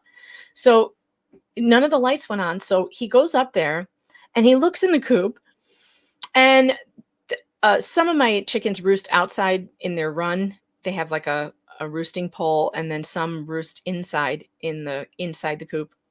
And there were two chickens just going crazy, like screaming and stuff on the floor. It might have been a cockfight because, phrasing? Because I have this new batch of chickens, right? And the hens just started laying eggs, but it's possible there's a rooster or two in there. But the big rooster, King Louis, he was in the coop, so he wasn't involved in this. But 2 nights in a row this happened. These two chickens are just on the ground, not roosting. Like, they weren't fighting though, they were just screaming at one another. Like, is that a thing? Do they do that? I don't know, but 2 nights in a row now, they've done that, and they just start putting up a ruckus in the middle of the night. And I don't know what that means. I don't think they're roosters though. I have not heard them crow. Only King Louis crows. Oh, King Louis is the greatest rooster. He is the best rooster I've ever had. I mean, Prince was lovely, but Prince used to chase me and stuff. Prince used to come after me. So the dog would have to get between me and him. And the dog would take one for the team. But he was such a good dog, Moose, my last German Shepherd that died. But anyway, now my new dog, I'm not sure if he would, I don't know if Archie Ruckus would get in between me and the rooster. But anyway, my new rooster is such a gentleman. He's never come after me. He even lets me pet him. And he does go after my son though. He doesn't like my son. And so if I send my son in to feed the chickens, like the rooster will attack him. It's terrible. So I don't usually send him in there. He's not big enough yet. He's too small, and the rooster sees that he can take him, But anyway, the maybe I have 2 roosters in the new batch, but I haven't heard them crow. And usually they start crowing by now. I mean, they're over 6 months old, right? Does anybody know when roosters start crowing? Anybody? Nana says, love your hair today. Thanks. I straightened it. I usually don't do that because it's a whole process. But I figured I was going to get my hair done today, and it makes it easier for her to start doing it. But then my appointment got canceled. Maybe a snake? Well, he didn't see anything. There was nothing there. It was just 2 chickens running around screaming in the middle of the night. I don't know. But these chicken mysteries are always fun. All right, let's go back. Yeah, Nick says roosters crow pretty early at 4 months or so. That's what I thought, because I've had baby roosters before. And they so far, these new ones have not crowed. All right. Oh, you found, wait, did you find it? Oh, no, never mind. That was my link, locals. I thought somebody found the Cook County article I wrote, but that was just me. I was reading my own link. All right. Similarly, we already did that. A notice of appeal. Okay. Smollett failed to file a timely notice of appeal. It's a good thing we didn't turn that into a drinking game because we've already read it about 5 times. From either the June 21st, 2019 or the August 23rd, 2019 orders entered by Judge Tuman in case number whatever. A notice of appeal must be filed with the clerk of trial court within 30 days after the entry of the final judgment appealed from, as the filing of the notice of appeal is jurisdictional. This court lacks jurisdiction to review orders entered in the case number in this appeal, which involves this case number. Smollett's argument that he was unable to appeal the orders entered in the case number because he was not a party to that case is without merit. The Illinois Supreme Court Rule 301 has been construed to allow even a non-party to appeal, so long as the non-party has a direct, immediate, and substantial interest in the subject matter, which would be prejudiced by the judgment or benefited by its reversal. So this is lawyer error, that his lawyers just didn't know this, they didn't know this, or they didn't research it well enough, and so they didn't know their deadlines and stuff. That's kind of inexcusable. Oh, Locals wasn't updating for me, and here you are posting memes.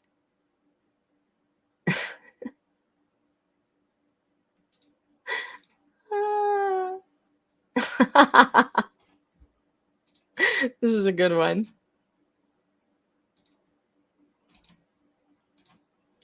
It's okay, Jussie. We all make mistakes. Don't beat yourself up. It's a good one. All right, let's get back over to this. Smollett's argument. All right, so we got there. Pursuant to Rule 301, Smollett qualified as a non-party who could have appealed. Instead, he waited nearly 6 months after the final order was issued in the case number relevant, and after he had been re-indicted to contest these orders. For the reasons stated here, we do not have jurisdiction to review these orders. I wonder if he could sue his attorneys, but I don't think he would have gotten any of the appeals anyway. I don't think it would have mattered. I mean, this case is cut and dry. It's like, too bad for you, you know? Nobody cares. But due process right and alleged non-prosecution agreement, letter B. On October 14th, 2021, Smollett filed another motion to dismiss the indictment, alleging that the state breached an immunity-type non-prosecution agreement by re-indicting him in violation of his right not to be hauled into court on the same charges. Generally, we review the trial court's ruling on a motion to dismiss charges under an abuse of discretion standard, People v. Stupinski, 2015. However, where the issues are purely legal questions, our standard of review is de novo. In this case, wait, what's de novo mean? Hold on.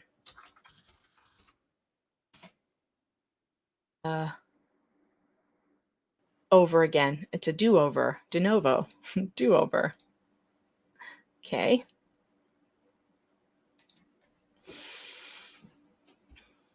In this case, Smollett is alleging a denial of due process and claims that denial was sufficiently prejudicial to require the dismissal of the charges against him. These are questions of law which we review de novo. Or like new. You're saying it means like new? Why does Google tell me it means do-over? Who's texting me? I hate these. Don't you hate text messages from stores because you signed up for their, thing?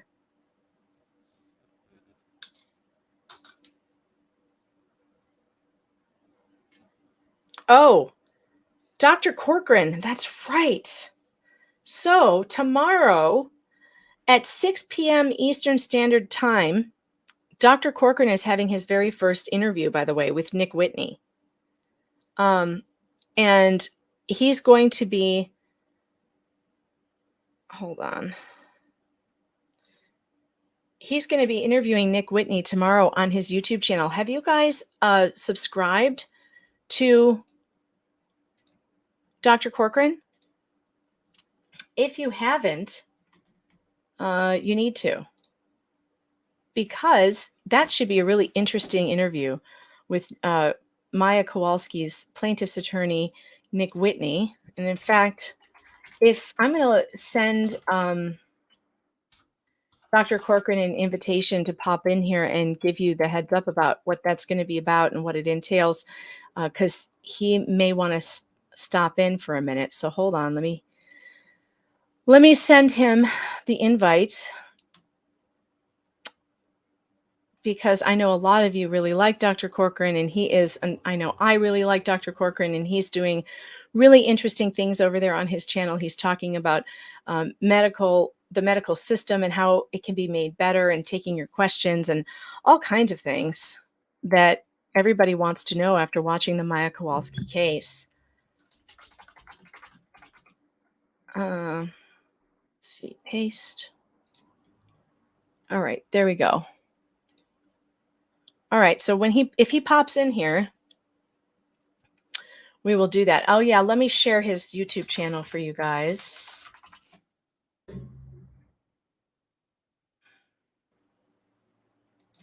If you search Joe Corcoran, there he is. All right, here it is. Copy, paste, Dr. Joe. Here you go, Rumble. Here you go, locals. Everybody gets it. Everybody, you get a link, and you get a link, and you get a link. Everybody go and subscribe to Dr. Corcoran, because he is going to be doing a live stream with Nick Whitney. I think it's a live stream. Well, we'll see. If he pops in here with us, he can tell us about what he plans on doing, and that's going to be tomorrow at 6 p.m. Eastern Standard. And Joe, feel free to pop in here anytime, and we'll give a sneak peek of what that might be about. You can talk to the chat for a little bit. All right, getting back over to the appeal.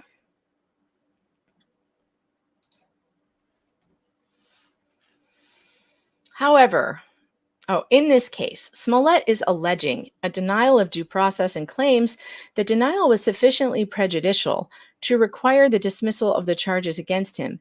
These are questions of law which we review de novo. Smollett argues that he performed his part of the alleged non-prosecution agreement with the CCSAO. What does CCSAO stand for? Cook County State's Attorney's Office. That's what it is.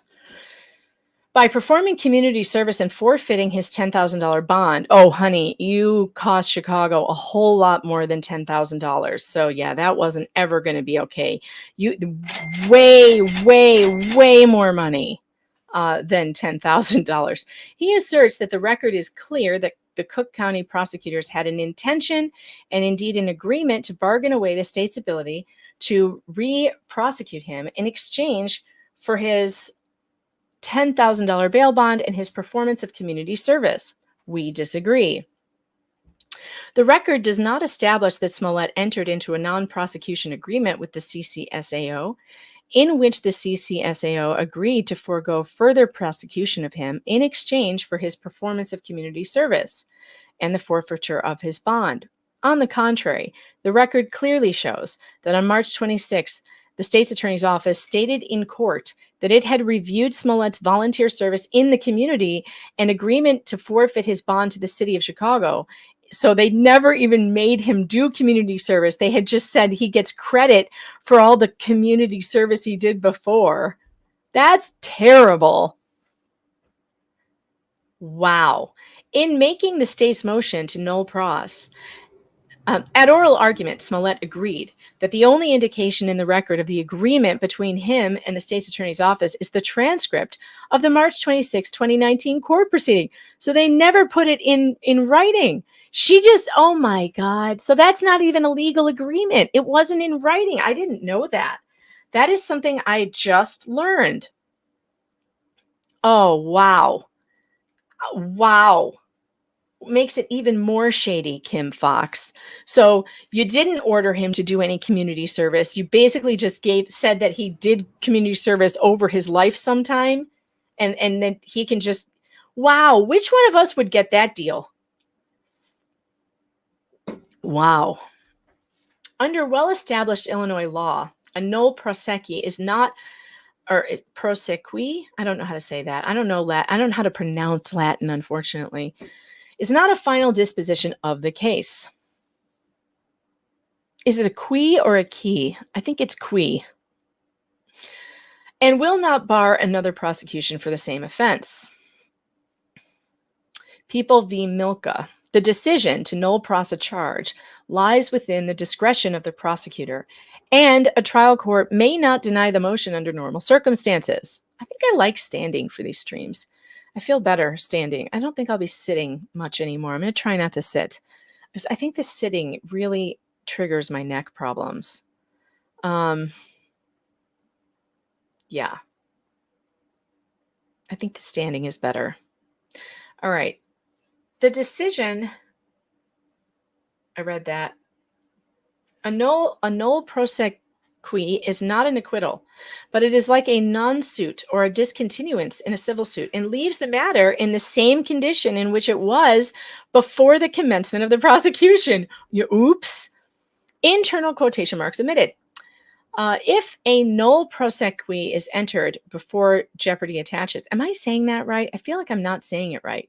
I have to look up the pronunciation, because no one has told me what it is.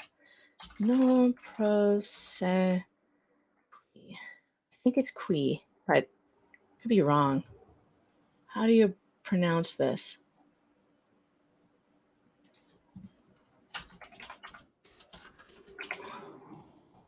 Nolle pros. Yeah, qui. It's qui. Nolle prosequi. Prosequi. Prosequi? Yeah. Wait, let me hear it. Prosca. Well, that's not how you spelled it, dummies. Look at what they did here. Look at this.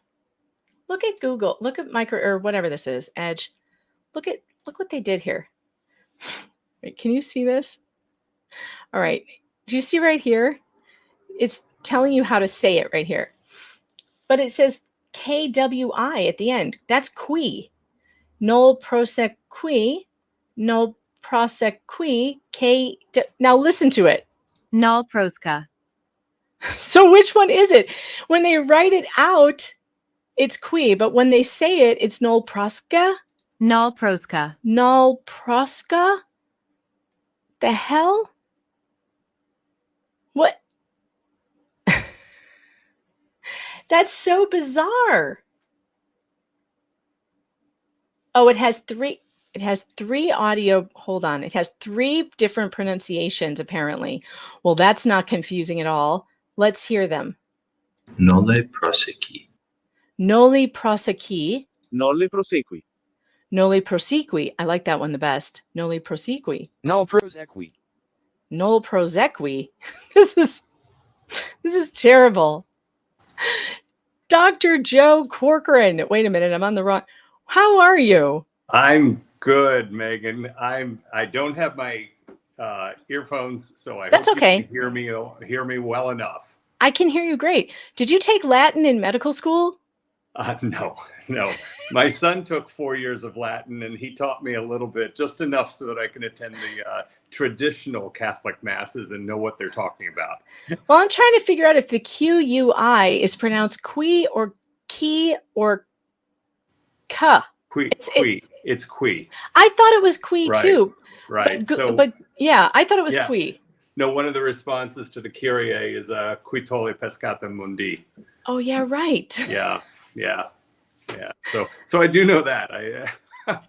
Oh, that's excellent. So I was just telling the chat that you are going to be interviewing Nick Whitney, who is one of the plaintiff's lawyers in the Maya Kowalski case tomorrow night. Yeah. You want to tell us about that? What's going to happen? What's going to go down?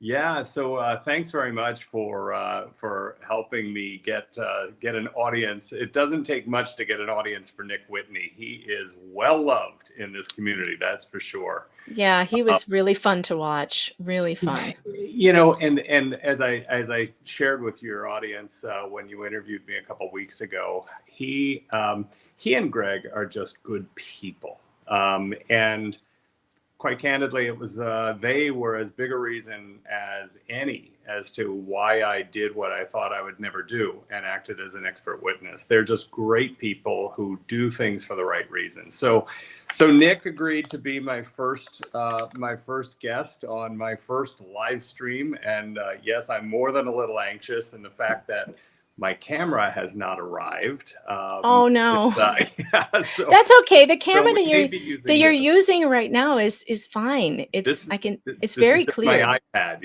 yeah. So it's very clear. Yeah. So tomorrow, Tuesday, the 5th of December at 6 p.m. Eastern, I've got Nick, and it'll be kind of a neat turnaround because I get to ask him the questions this time.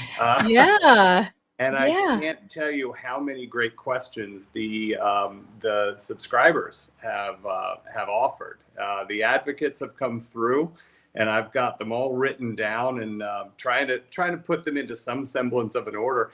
You know, honestly, I've never interviewed anybody in this way. Obviously, lots of patient interviews, but that's very different. So hopefully learning how to do what you've done so well for so many years. Well, you're a pro at everything you try, I think. And I don't. Would you please talk to my wife about that? How is Triple G doing, by the way? She's doing great. We celebrated her birthday recently, and you know, we had a great time doing that, surrounded by family and friends, and you know, of course, she's a twin, so it was a double-sized party. But she's doing cool. Great. Thanks. Yeah, super excited. Yeah, the double-sized Greek birthday celebration is probably a lot of fun. Yeah. Does she have a lot of cousins named Nico and Nikki? So it's usually Nick, Chris, and Pete are the boys, and variations of those for the girls. Petros, a lot of Anastasia, Stacy. Yeah. So it's just like the dang movie. Yeah. Well, where I went to high school was right across the street from St. Constantine's, and literally right across the street from where my high school was a huge Greek Orthodox church, and there was a huge Greek community there, and so almost all of the kids I went to school with, I must have known 5 Dinos, 3 Petroses, and they taught me how to swear in Greek, which was malaka. A lot of fun. Like I still remember a phrase that I was taught. Does your wife speak Greek? Is she a Greek speaker? Absolutely. Yeah. Okay. Well, they taught me one insult that goes "Toputso ine polimikro," which means your penis is very, very small. This is what kids in high school do. Yeah, I'm not gonna. No comment. Thank you. No, when Patty and I became a couple, which was probably after our second or third date, I asked her to teach me Greek, and she taught me 3 phrases. And candidly, that's still 85% of all the Greek that I know. It's efkaristo parapoli, which means thank you very much. Sagapo parapoli, I love you very much. And prepina katariso, which means I need to pee. She said, if you get those 3 down, you've got most of what you need. Oh, that's so funny. Yeah. So I'm not going to be asking Nick to translate anything from Greek to English, but you know. So what are you planning on talking to him about? What's the main topics of your show, do you think? So a lot of the questions that have been submitted are around the trial itself, and you know, have an opportunity to kind of give a little bit of inside baseball about, decisions that were made during the trial, thought processes, frustrations. I mean, this trial, before we got before Judge Carroll, this case has already been heard at the Second District Court of Appeals. So it's already been up to the appellate court, which is unusual. But that's how many twists and turns there were. Remember, probably the best line that Howard Hunter had during the trial was, "There are more minefields in this than the beaches at Normandy," right? And that is not an exaggeration. It was a very challenging case to bring. So talking a little bit about inside baseball, talking about a little bit about inside Nick. He's a really interesting character. Grew up in Nebraska, joined the Navy, became a pilot, ended up at Harvard Law School. So his was not a, step one, step two, step three. It was more of the zigzag journey that so many of us take. Terrific husband, terrific dad. Again, one of the passions that he and I share is how much joy we get from our family. So a little bit about inside Nick as well. And then last of all is what's next?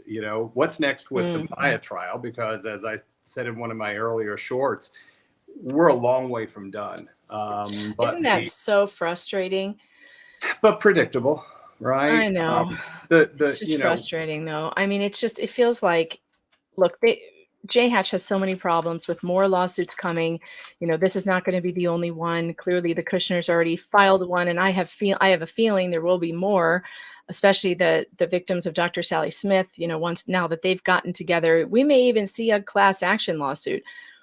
You'd think they just want to cut their losses and start repairing their reputation, but instead they're declaring war on a juror and his wife, which is you and I haven't talked since that happened, and I'd be interested to know how you felt about that motion for a new trial. And by the way, folks, I did write a new article that goes over those motions, the one about the jury misconduct, and then also the plaintiff's response. That just posted yesterday, so I'm going to throw it in the chat for you. But what did you think about that, Dr. Corcoran, when you saw that motion for a new trial? Well, that is one of several motions that have been filed, and what I've heard from the audience is,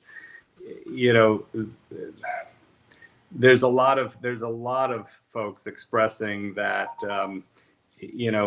maybe this one crossed a line, right? It got more personal than it needed to, and I understand that there is a requirement for them to identify the juror by name, but there were also lots of ways that could have been deployed where that could have been avoided publicly. Your point about J. Hatch cutting their losses, Rob raised a good point in his review. He went on a rant at the end of the show that, I was exhausted and I was dying to go to bed, but it was so riveting because he asked the question about whether the folks in Baltimore and the folks who sit on the board of the hospital in St. Petersburg and the administrators who are calling the shots in St. Petersburg gave their okay for such a seemingly personal element to that motion. And I would love to know the answer to that question that he raised. You expect that they're going to, offer a vigorous representation of their client, but as I said, a lot of folks have really taken that as more of a personal rather than a professional approach. Well, I don't know if you've noticed this, but the defense's first motion had the names, the address of the juror and his wife. They also had photographs of them everywhere. And I think after the public outrage, they re-uploaded one that's all redacted now. Like Right. we're going to forget that Yeah. you did not redact this. You didn't think about the safety of the people you were accusing of these things. Right. And the evidence of the juror doing anything wrong is none. There's zero evidence of it. The defense is actually trying to make a new oath for wives and husbands of jurors that doesn't exist.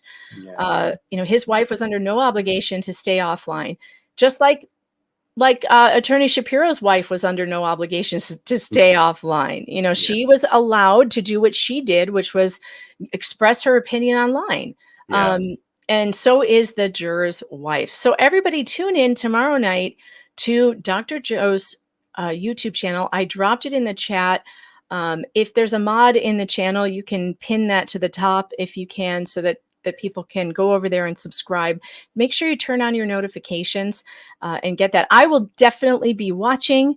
I'm very excited about it. And thanks so much for stopping by, Dr. Corcoran. And remember to hit the like button. That's right. Yeah, I know. I'm actually. I'm really excited about having Nick on, and I want. Obviously, I would love to have as big a welcoming committee for Nick as possible. So, Megan, thank you so much for all your help and all your mentorship. This is brand new to me, but you have been invaluable in sharing your knowledge about how to do this successfully. And I hope to follow in your footsteps. So thank so you. much for your help. Thank you so much. That's a sweet thing to say. And hopefully you'll come back on soon and we'll do another show together. It'll be fun. You know me, I'm always around. So thank you so much, Megan. Great to see you. Take care. All right, let's get back over to the Jussie Smollett appeal. I've got exactly 25 minutes to finish this up, so let's try and move it along. I actually have a phone call with Quite Frankly. Do you guys know Quite Frankly and his podcast? I really love his podcast, and he's invited me to come on sometime in January, and we're supposed to chat today about what the topics will be. So I have to, at 11 o'clock, I'm expecting that phone call, so I got to get through this. All right. Under well-established law, a null pros is not a final disposition of the case and will not bar another prosecution for the same offense. It lies with the discretion of the prosecutor, and a trial court may not deny the motion under normal circumstances. Oh, let me get the banner going here. Let's get that here. We'll put up the tips accepted on Venmo, Cash App, and PayPal. If you don't want to send Google super chats, because Google is evil. All right. A null pros is not an acquittal, but it is like a non-suit or a discontinuance of a civil suit and leaves the matter in the same condition in which it was before the commencement of the prosecution.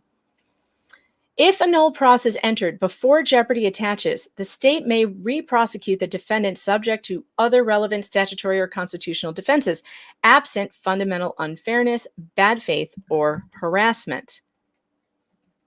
Once a charge is null pros, the proceedings are terminated with respect to the particular charge, and the defendant is free to go without entering into a recognizance to appear at any other time. Here, the state's null pros of the indictment was not a final disposition of the case. As it will be discussed below, jeopardy did not attach. Therefore, the state was not barred from re-prosecuting Smollett. After the null pros was entered, Smollett was free to go without entering into a recognizance to appear at any other time, which is the bargain Smollett made. There is no ambiguity as to what occurred between Smollett and the state's attorney's office, and contrary to the dissent's position, further proceedings are not necessary to add clarity. As thoroughly explained by the OSP, throughout this action, Smollett has offered numerous, different, and oftentimes conflicting framings of the purported agreement that was struck with the state's attorney's office on March 26, 2019. For example, in the trial court, Smollett called the disposition reached on March 26th an informal agreement, analogous to a negotiated plea agreement. A negotiated agreement, effectively pretrial diversion, a contractual immunity agreement, and an immunity type agreement. None of these things mean what you think they mean. I need that clip. That would be funny. I'm going to write these things down when I think of them. I need Inigo.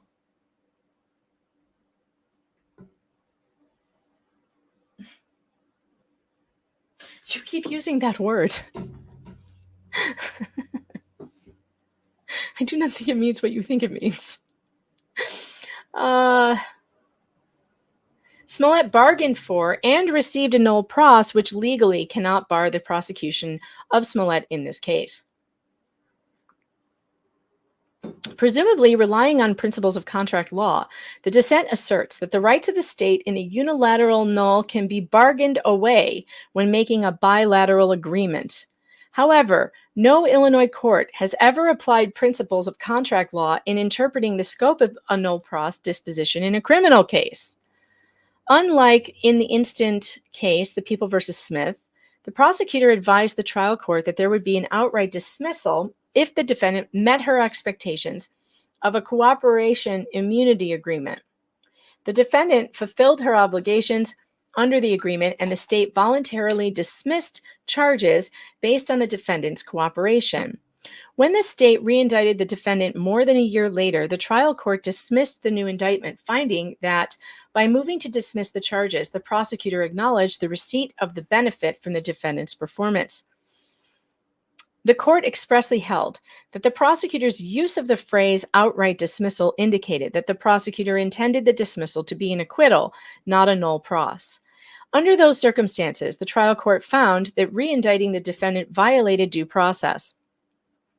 On appeal, the reviewing court agreed, noting that once the state elected to dismiss the charges, the dismissal was to be absolute.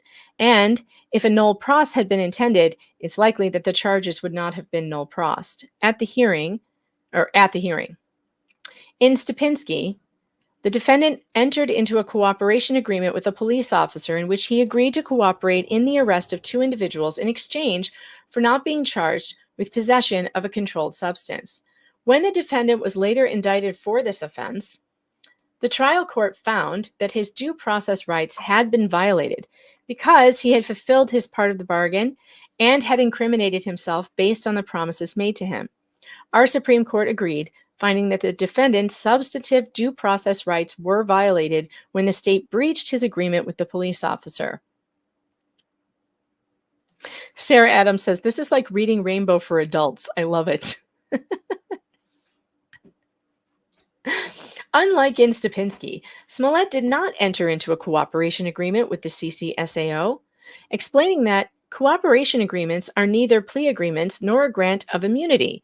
They arise when the state agrees to limit a prosecution in some manner in consideration for the defendant's cooperation.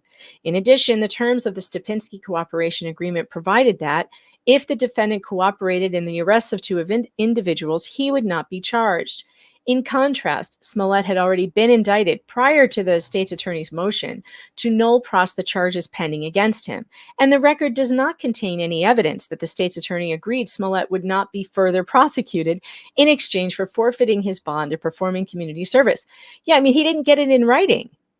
And if you don't get it in writing, it's not legitimate. A verbal agreement with this, who's dumb enough to accept a verbal agreement? Jussie Smollett, I guess. He's dumb enough. All right. In People v. Starks, after being found guilty of armed robbery, the defendant alleged that the state's attorney's office had agreed before trial to dismiss the charge if he passed a polygraph examination. The defendant alleged he submitted to and passed the test based on that representation. Our Supreme Court found that if there was an agreement as alleged, and if the defendant fulfilled his part of it, then the state must fulfill its part. And by submitting himself to the polygraph examination, the defendant surrendered his Fifth Amendment privilege against self-incrimination. This is why you should never take a lie detector test, ever. Never. Nancy, they have light. It's not a lack of light. They have a light. They have two lights. So I don't think they're having nightmares. Unlike Starks, where the defendant testified at the post-trial hearing that the prosecution told him that if he took and passed a polygraph examination, the charge would be dismissed, the record in this case is silent regarding any non-prosecution agreement between the state's attorney's office and Smollett. No questions are left by the state's actions on that date. As previously discussed, the only disposition requested by the state's attorney at the March hearing was to nolle pros the indictment, which does not impart finality. Similarly, in People versus Marion, 2015, a police officer offered not to arrest the defendant for narcotics possession in exchange for his cooperation in helping to find and produce handguns, which the defendant accepted and then fulfilled his part of the bargain. We found that the defendant proved that there was an enforceable agreement and that the police had actual authority to promise not to arrest the defendant in exchange for his cooperation. I wonder how this goes along, though, with police officers being allowed to lie, because couldn't they just lie about that? Because they're allowed to lie. To allow the government to receive the benefit of its bargain without providing the reciprocal benefit contracted for by the defendant would do more than violate the private contractual rights of the parties. It would offend all notions of fairness in the related criminal proceedings, which are protected by constitutional due process, Commonwealth v. Sluss.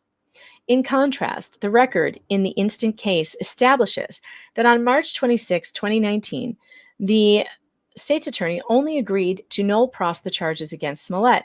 Accordingly, Smollett has failed to establish a due process violation based on the alleged existence of a non-prosecution agreement. Double jeopardy. Smollett also contends that the trial court erred in denying his motion to dismiss the second indictment based on the violation of his right against double jeopardy. Generally, we review the trial court's ruling on a motion to dismiss based on double jeopardy grounds for an abuse of discretion. People versus Jimenez. Hang on, I have to send a text.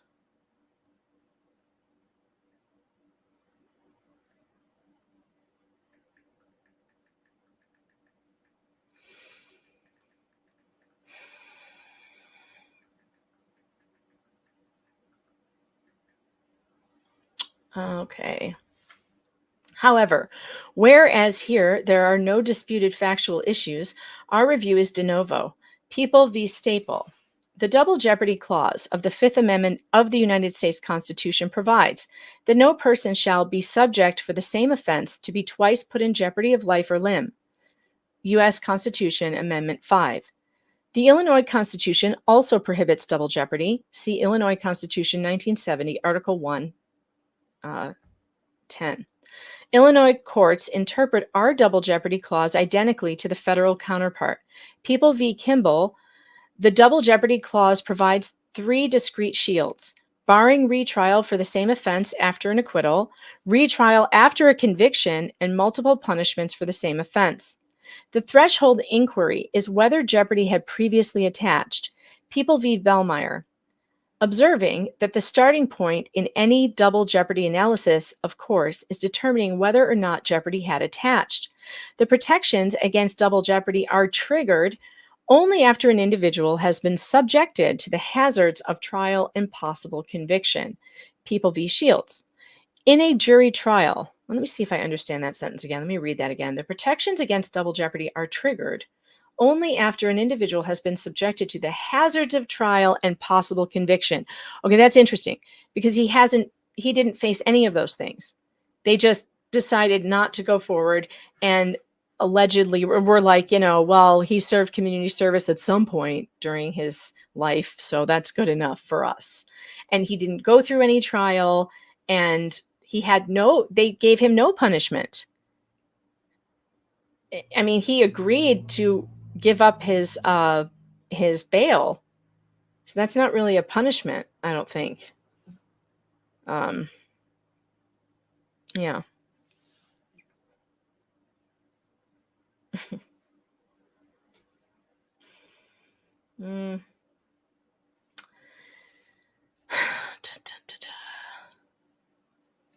Where was I? People v. Shields. In a jury trial, jeopardy attaches when the jury is impaneled and sworn. Oh, and that didn't happen. Yeah. Sorry, Jussie. Sad trombone for you. You still haven't even heard half of the buttons that I have. And I have a whole other page to program. Okay. And in the context of a guilty plea, jeopardy attaches when the court accepts the defendant's guilty plea. In the instant case, 12 days after Smollett's first arraignment, the state null-prossed his case. No jury had been impaneled, no witness had been sworn in, no evidence had been introduced, and Smollett had not pled guilty. Because none of these actions occurred, jeopardy did not attach to Smollett's first criminal prosecution. Sarah Adams says, I like Megan dorking out.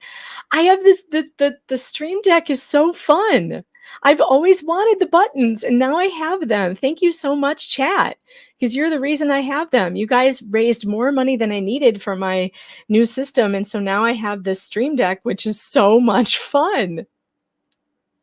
So much fun. I need Alex Jones on here too. I need Alex Jones screaming about something, about the frogs being gay. That would be funny. You're turning the friggin' frogs gay. I need that one too. Sarah says, I understand. I have ADHD excitement too. So you get it. You need a lying dog face pony soldier button. Well, I don't have that one, but I do have this one, which I really like. America is a nation that can be defined in a single word. I was going to put him. Excuse me. Excuse me. Was your foot in fitting? Oh, I need to do the get in the zone, auto zone.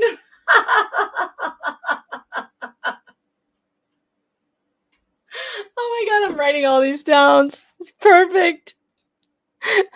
Oh God, oh Lord, bless his heart. All right, I have to move on.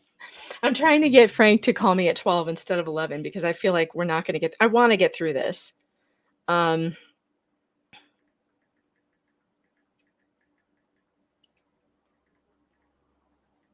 on. Hold, please.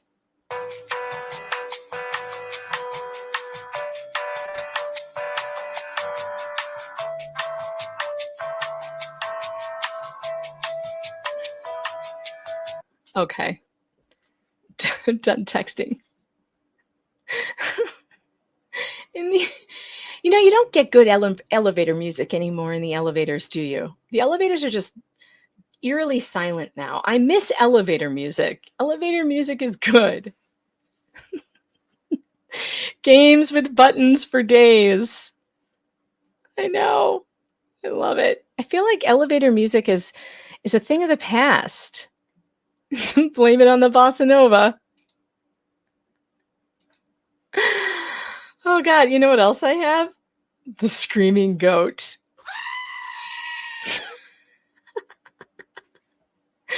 I don't know why, but that makes me laugh every time I hear it. You want techno music for the hold? Like this?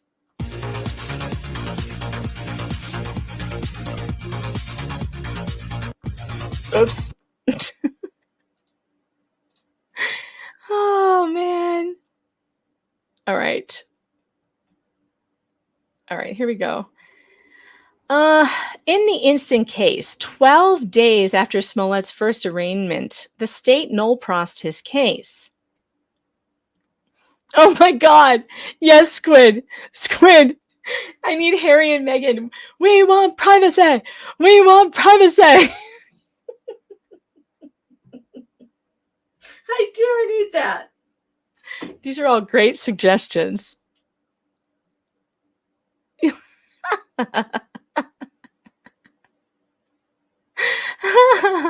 All right. Rumble is so quiet today. You guys still there? You're so quiet. Is Rumble having a problem? And I think my locals chat is not updating, so I have to like keep refreshing it every time to see the new stuff. Yeah, that's what it is. It's just not refreshing, so I have to like keep refreshing it, which is annoying. We're not finishing this by noon. You should set the call for 3. Well, I'm setting a deadline for myself at noon because I need to go to the gym.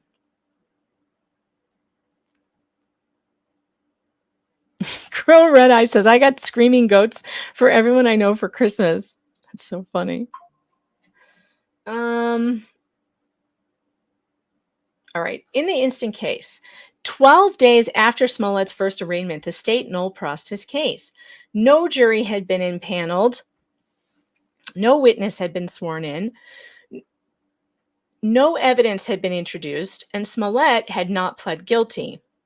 Because none of these actions occurred, jeopardy did not attach to Smollett's first criminal prosecution. Smollett erroneously argues that jeopardy attached when Judge Stephen Watkins accepted the negotiated disposition between him and the state's attorney in the original case, involving his performance of community service and forfeiture of his $10,000 bond. Smollett relies on several decisions from other states to support his argument that the negotiated disposition was tantamount to an alternative or deferred prosecution or a pretrial diversion program. In addition to the fact that decisions from foreign jurisdictions are not binding on this court, the record does not show that Smollett ever enrolled in or completed an alternative or deferred prosecution or a pretrial diversion program, as such programs require strict formalities, none of which were present here. Describing the requirements for the Offender Initiative Program, a program eligible for defendants charged with nonviolent crimes, including disorderly conduct. Cook County Circuit Court describing the requirements for the Cook County State's Attorney's Deferred Prosecution Program. Jeopardy protects the integrity of the finality of judgments. United States v. Scott. The state's attorney's null pros of the first case against Smollett did not represent a final judgment because, as previously discussed, a null pros is not a final disposition of the case and will not bar another prosecution for the same offense, as it is not an acquittal. Also, as previously discussed, if a null pros is entered before jeopardy attaches, the state may re-prosecute the defendant subject to other relevant statutory or constitutional defenses, and absent fundamental unfairness, bad faith, or harassment. And I would argue that they had an absolute duty to prosecute this case, to investigate it with a special prosecutor, because of the inconsistencies and the obvious corruption in the DA's at Kim Fox's office. Because you are a corrupt person. Very corrupt. Very corrupt. Given the absence of a non-prosecution agreement with the state's attorney, re-prosecuting Smollett was not fundamentally unfair because the charges against Smollett were null prossed before jeopardy had attached at the first criminal proceeding. The subsequent prosecution did not violate his right against double jeopardy. Smollett's reliance on United States v. Show 2, in which the defendant's penalty was in full satisfaction, compromise, and settlement of the indictment, is misplaced. In the instant case, the forfeiture of Smollett's $10,000 bond to the city of Chicago was not in full satisfaction of the costs the city incurred in investigating his reporting of a crime. Furby Slayer says, just call it null prosecco. Wine moms for the win. Null prosecco. That's hilarious. That's good. It's so good.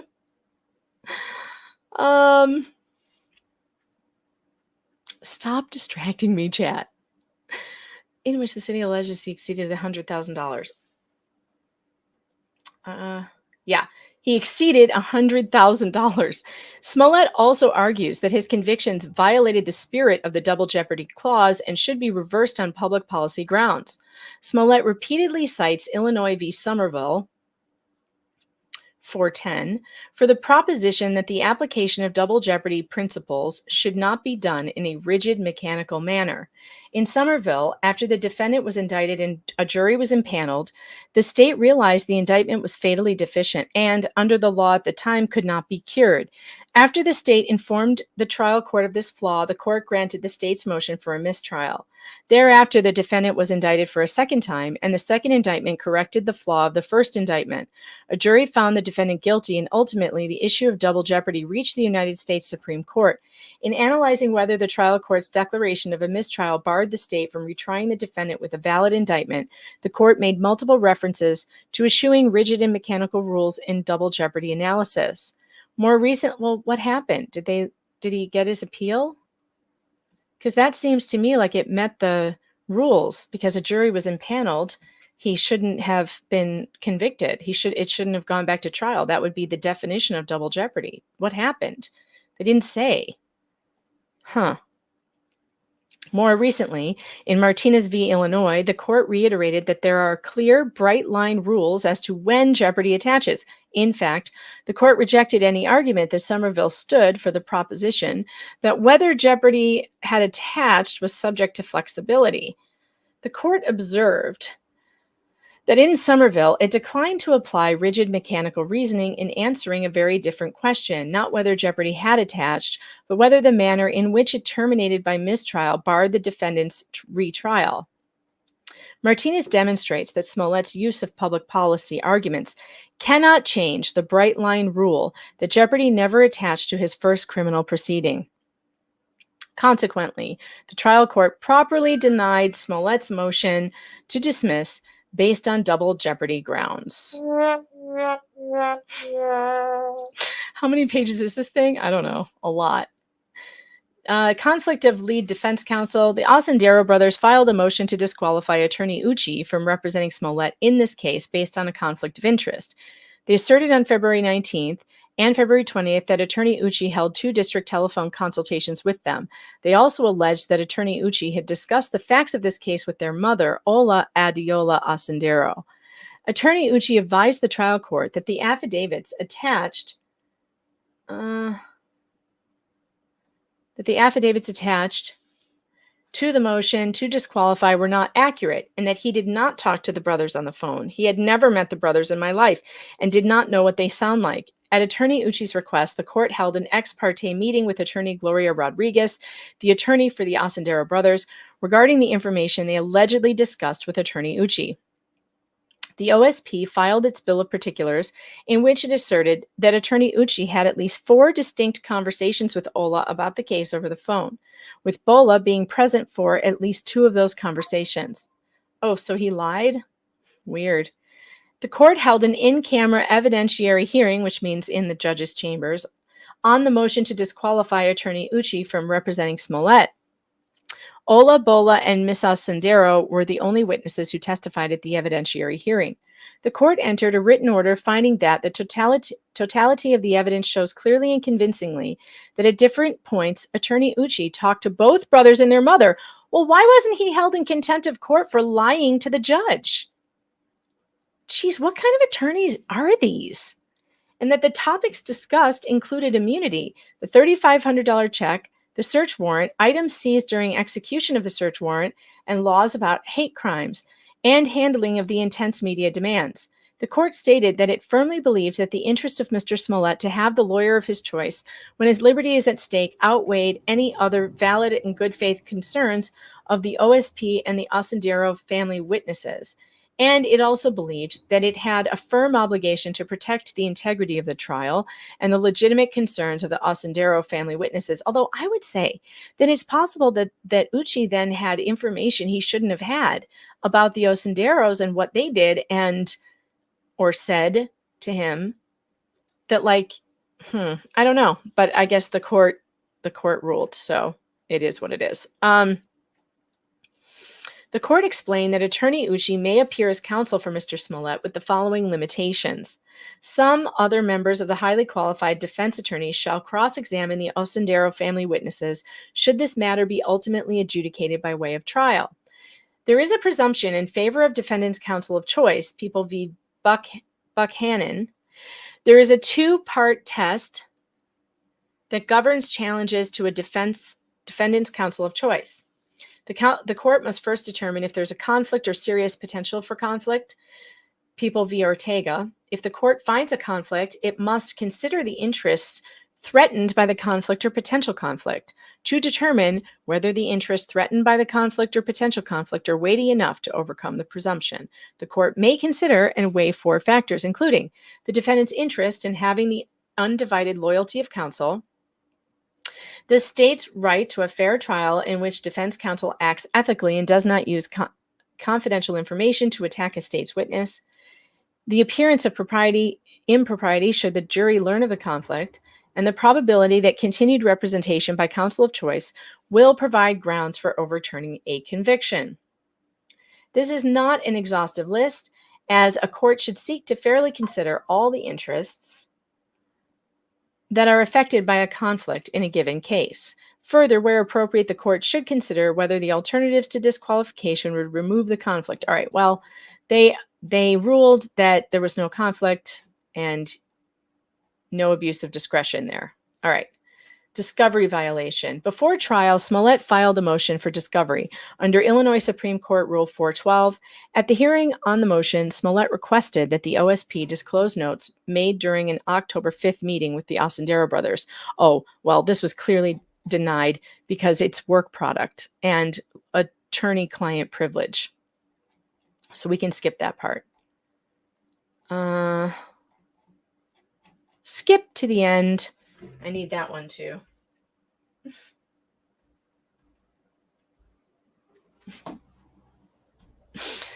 All right. Public access to trial. Defendant next contends that the trial court violated his constitutional right to a public trial by the imposition of COVID-19 restrictions during jury selection. What? On October, well, we all saw it, so there was a public trial.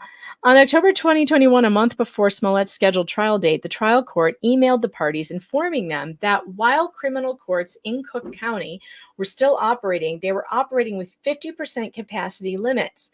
This meant that only 57 people would be allowed in the courtroom during Smollett's trial. Yeah, but it was televised, wasn't it? I feel like we watched it. Well, we didn't watch the trial, but we watched this the last day. I'm pretty sure it was on TV. The court informed the media that all of the seats in the courtroom were being reserved for prospective jurors. However, the court agreed to keep doors open on both sides of the courtroom for media to listen and observe. Oh, I guess they didn't have cameras in the courtroom. They did have cameras in the courtroom on the verdict day, though, because we watched that. And my Jussie Smollett verdict stream got yeeted off of Facebook for some reason. I remember being annoyed by that. I don't remember why, because it was really funny. Under the Sixth Amendment of the United States Constitution, a criminal defendant is guaranteed the right to public trial. U.S. Constitution Amendment 6. This protection requires the trial court to take all reasonable measures to ensure public attendance at a criminal trial. The right to a public trial protects both the defendant and the public. For the defendant, a public trial allows the public to observe that he is fairly adjudicated, ensures the trier of fact recognizes the importance of the matter, ensures that the trial judge and the prosecutor responsibly carry out their duties, blah, blah, blah. We know public trials are important. We initially note that Smollett failed to contemporaneously object to the trial court's decision to reserve the seats inside the courtroom for prospective jurors only. So again, he failed to object. Based on Smollett's failure to object, he has failed to preserve this claim of error for review. You know, you have to preserve stuff for the record. And if you didn't object, you fail. Like, you don't get it.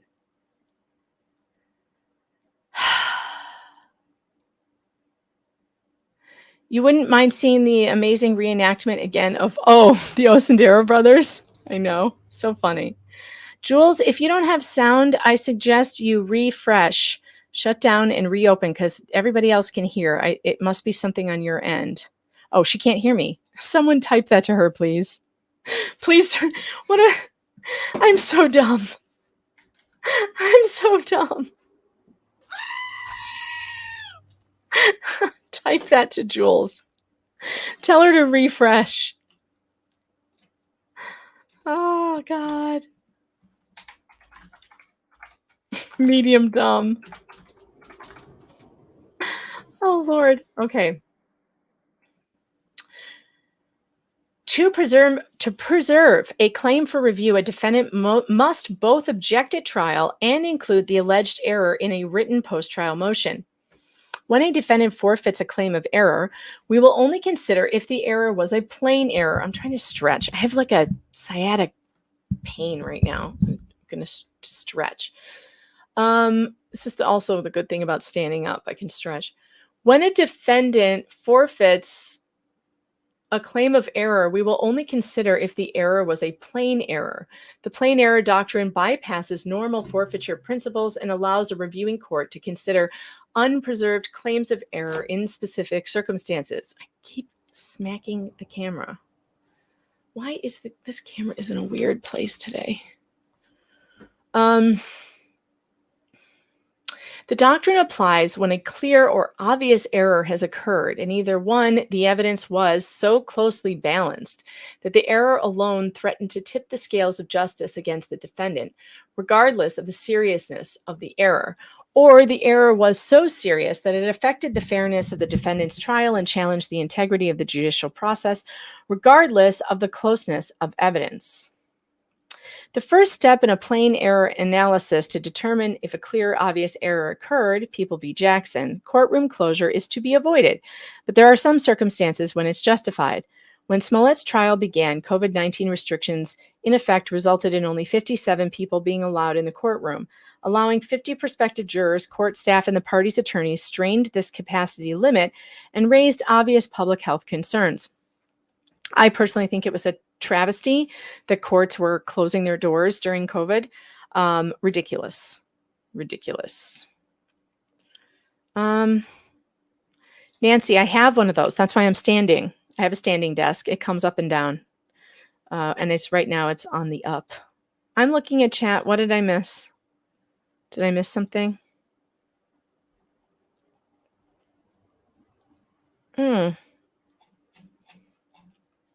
Jules, if you're on mobile, try on a computer and see if... Oh, she can't hear me. I keep talking to her and she can't hear me. That's so weird. Why do I keep doing... All right. The court's decision to keep the doors of the courtroom open during jury selection allowed people in the hallway, including members of the public and the media, to observe the proceedings inside the courtroom. Why didn't they just put it on film or do a Zoom thing? Smollett also posits that the trial court improperly excluded a civilian referred to as Bella Boz from the courtroom during this trial, assuming arguendo that one individual was excluded from Smollett's trial. His constitutional right to a public trial was not violated, as it proceeded in front of his family and friends, as well as members of the media who served as the eyes and ears of the public. Yeah, well, I disagree that the media can be a reliable eyes and ears for the public. I disagree totally. They are not reliable by any means. They only report what they want you to hear instead of what you should hear, instead of what actually went on. Oh, that's a funny meme. Hold on. Locals. Bring in the memes. MeganFox.locals.com. A lie is a lie, no matter how Smollett it is. It's a good one. It's a good one. All right, let's see.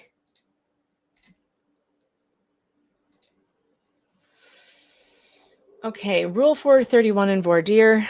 Smollett next contends that the trial court violated Illinois Supreme Court Rule 431 by not allowing defense counsel to directly question prospective jurors during voir dire. Prior to trial, the court stated that it had a normal way of picking jurors and would do all of the talking during voir dire. Oh, the judge picked them. However, the court also stated that it would invite input from the lawyers on specific questions to ask, emphasizing that the degree of pretrial publicity warranted such consideration. In response, Smollett submitted more than 50 questions on topics such as the potential jurors' consumption of media, his or her awareness of Smollett, as well as questions about race, sexual orientation, hate crimes, the false reporting of crimes, and COVID-19. The record reflects that the majority of Smollett's proposed questions were incorporated into the court's voir dire questioning.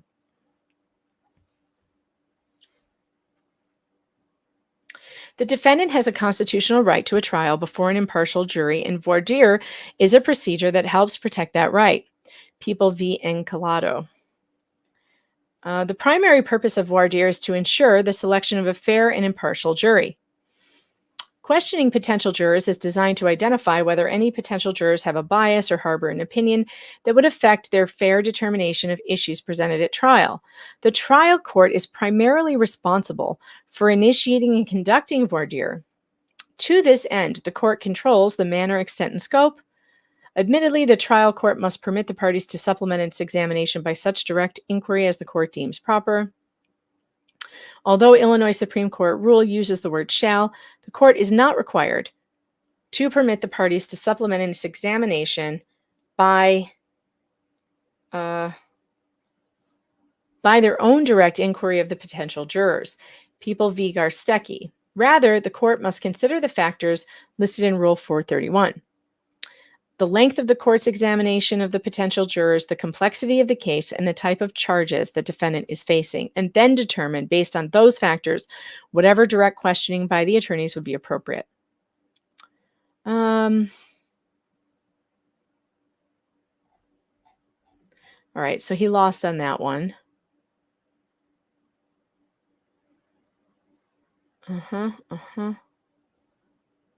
Just scanning here. In People v. Gonzalez, the trial court did not allow any of the parties' attorneys to question potential jurors and prevented the attorneys from asking any follow-up questions. On appeal, this court observed that nothing in the record indicates that the court considered the factors in Rule 431 before denying the attorneys the opportunity to question the veneer directly. We noted that before voir dire ever began, the court determined that it would not allow any direct questioning, and later it simply stated that there would be no direct supplemental questioning because this was a new regime. That's kind of scary. A new regime.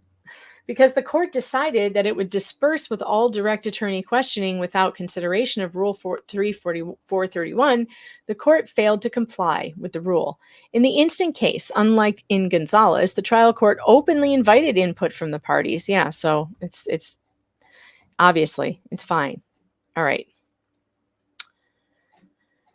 Batson motion. Smollett next contends that the trial court erred in denying his motions, alleging that the OSP used its preemptory challenges in a discriminatory manner during jury selection in violation of Batson versus Kentucky. Specifically, Smollett challenges the exclusion of 4 African-American prospective jurors and 1 prospective juror who, Smollett's defense believed, identified as gay. Oh, God, these people and their identity politics, I can't even. I'm so tired by it. I'm just tired of it. You know, I can't deal with this. I'm going to nuke America.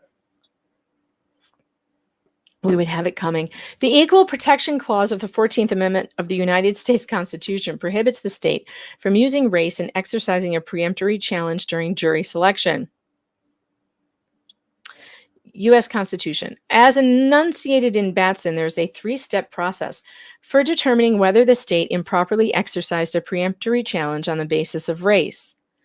First, the defendant must establish a prima facie showing that the state exercised a preemptory challenge on the basis of race. Second, if the defendant makes a prima facie showing, the state must present a race-neutral reason for striking the juror in question, which the defendant can rebut as pretextual. Third, the trial court is required to determine whether the defendant has demonstrated intentional discrimination. In the instant case, although the trial court invited the OSP to proffer race-neutral reasons for exercising its preemptory challenges, the court never found that Smollett made a prima facie showing that the OSP exercised a preemptory challenge on the basis of race. At the first stage, the defendant's burden is not great, and he can make the prima facie showing by merely presenting evidence sufficient to permit the trial judge to draw an inference that discrimination has occurred. There are several relevant factors the court may consider when determining if the defendant has made a prima facie showing. The racial identity between the party exercising the preemptory challenge and the excluded veneer persons, a pattern of strikes against African Americans on the veneer, a disproportionate use of preemptory challenges against African Americans, the level of African American representation in the veneer compared to the jury, the prosecutor's questions and statements of challenging party whether during voir dire examination and while exercising preemptory challenges, whether the excluded African American veneer persons were a heterogeneous group, that was funny, sharing race as their only common characteristic, and the race of the defendant, victim, and witnesses. In determining whether the defendant... What? Why does my Rumble thing say stream is over? Excuse me? Rumble, are you still there? Hello?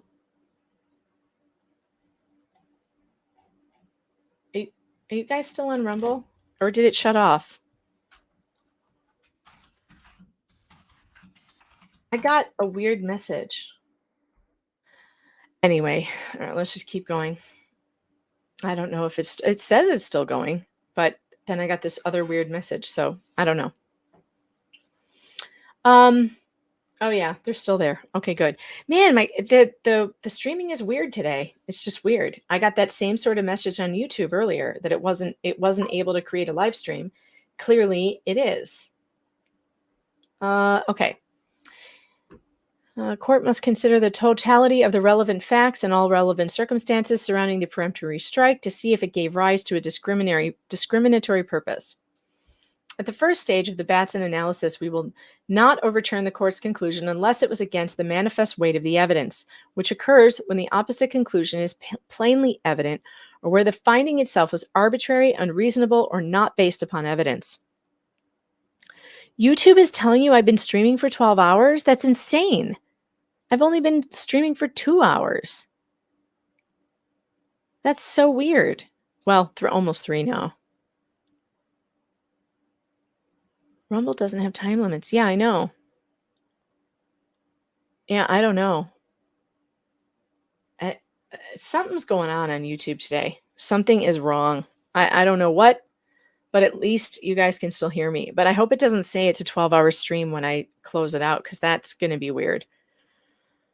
Okay. That is so weird.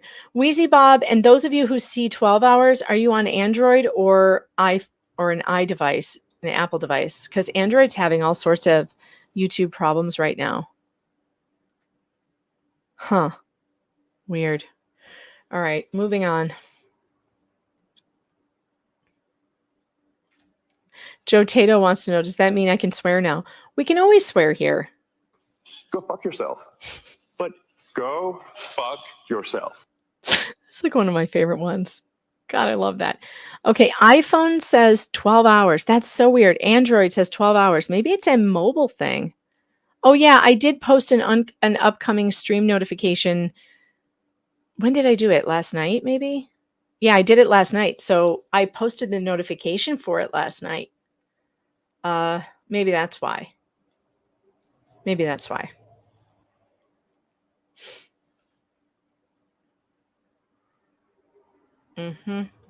Sarah says, makes you look dedicated AF or crazy. My husband does not need to see that something that says I was streaming for 12 hours. He's going to be like, what are you doing? Not streaming for 12 hours. That's weird. Okay. All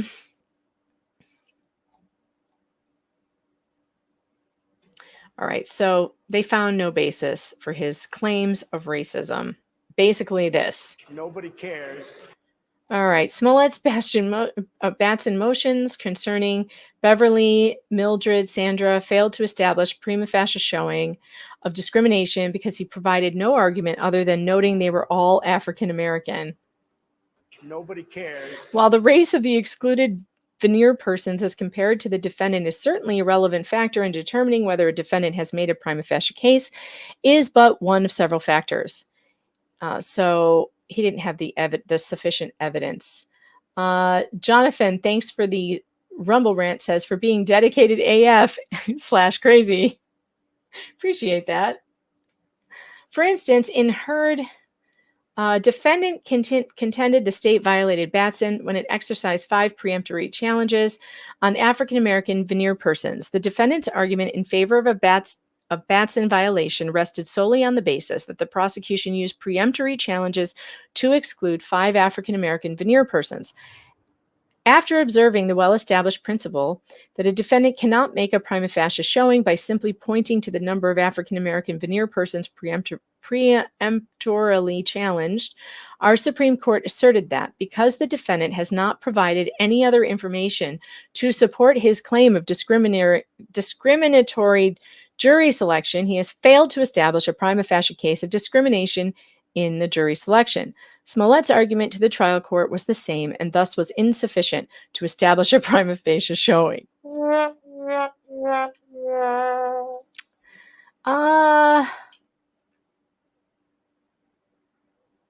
No, I'm not muted. So everybody's having these problems today. So Rumble is having problems. Some people on Rumble can't hear. Some people on YouTube can't hear. Something's going on. Something is going on because this is not normal. If Frank calls, maybe I'll just put the hold music on and take the call. I don't think we're going to be on a call for very long. We just want to talk about what is this? We just want to talk about show topics, so it shouldn't take long. Now, this is interesting. I just got a response back from my press inquiry to NICA about the Kushner case.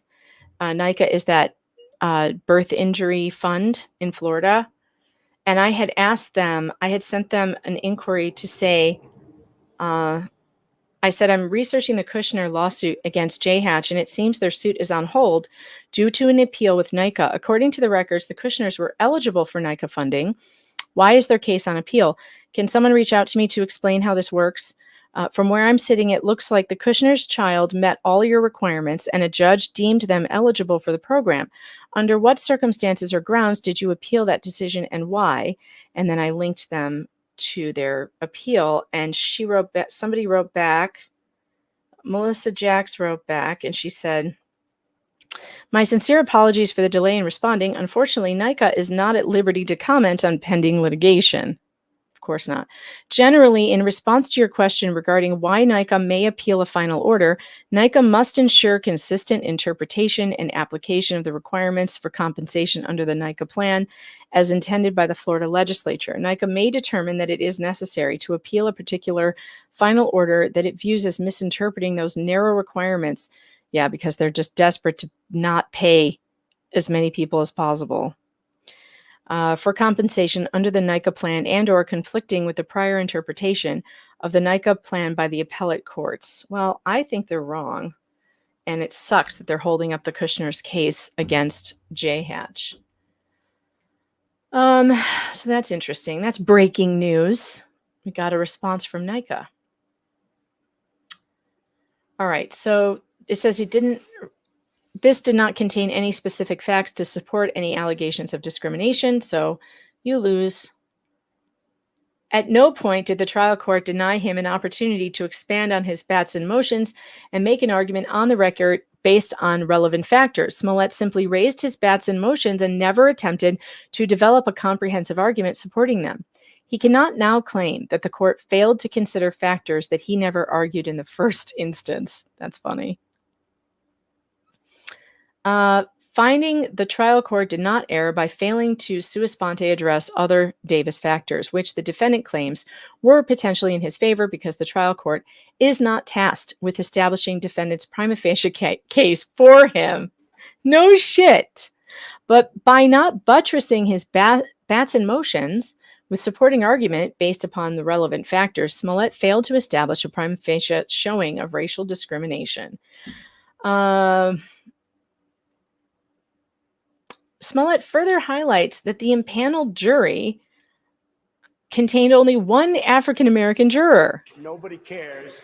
A contention he also raised in his post-trial motion. However, during the actual jury selection, in particular when making his Batson motion concerning alternate juror Sandra W., after the 12-member jury had been selected, Smollett never stated for the record the composition of the impaneled jury. So again, he failed to make a record. Sad. Just sad. Equally as important, Smollett never made an argument to the trial court about the composition of the jury and the lack of African-American representation. To reiterate, Smollett had the burden to make a prima facie case to the trial court during jury selection, not to us on appeal. Oh, that's harsh.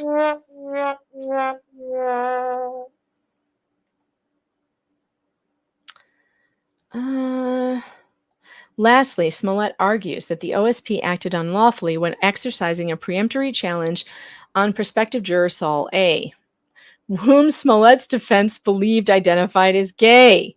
Nobody cares. Oh my God. But this is so, Smollett's defense just believed he identified as gay. Did they know this for a fact? Or did they just assume his sexuality based on what? Was he just a little light in the loafers for them? Like, I don't understand this. This is terrible. That's discrimination. That's a little homophobic, wouldn't you say? Good Lord.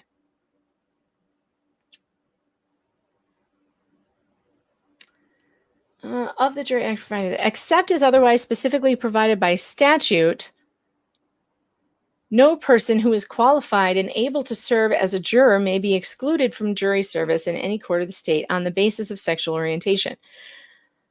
Okay, which defines it as an actual or perceived heterosexuality, homosexuality, bisexuality, or gender-related identity, whether or not traditionally associated with the person's designated sex at birth. Oh, good Lord, designated sex at birth. What? Wrong. Ridiculous. You are fake news. Our legislature added sexual orientation as a protected class. Oh, Vice Raid. Welcome, Vice Raid. Welcome, Legal Vices and all you people. It's a me raid. Jeff, I have new buttons. Go fuck yourself. But go fuck yourself. I'm so excited by them. Legal Vices raid incoming.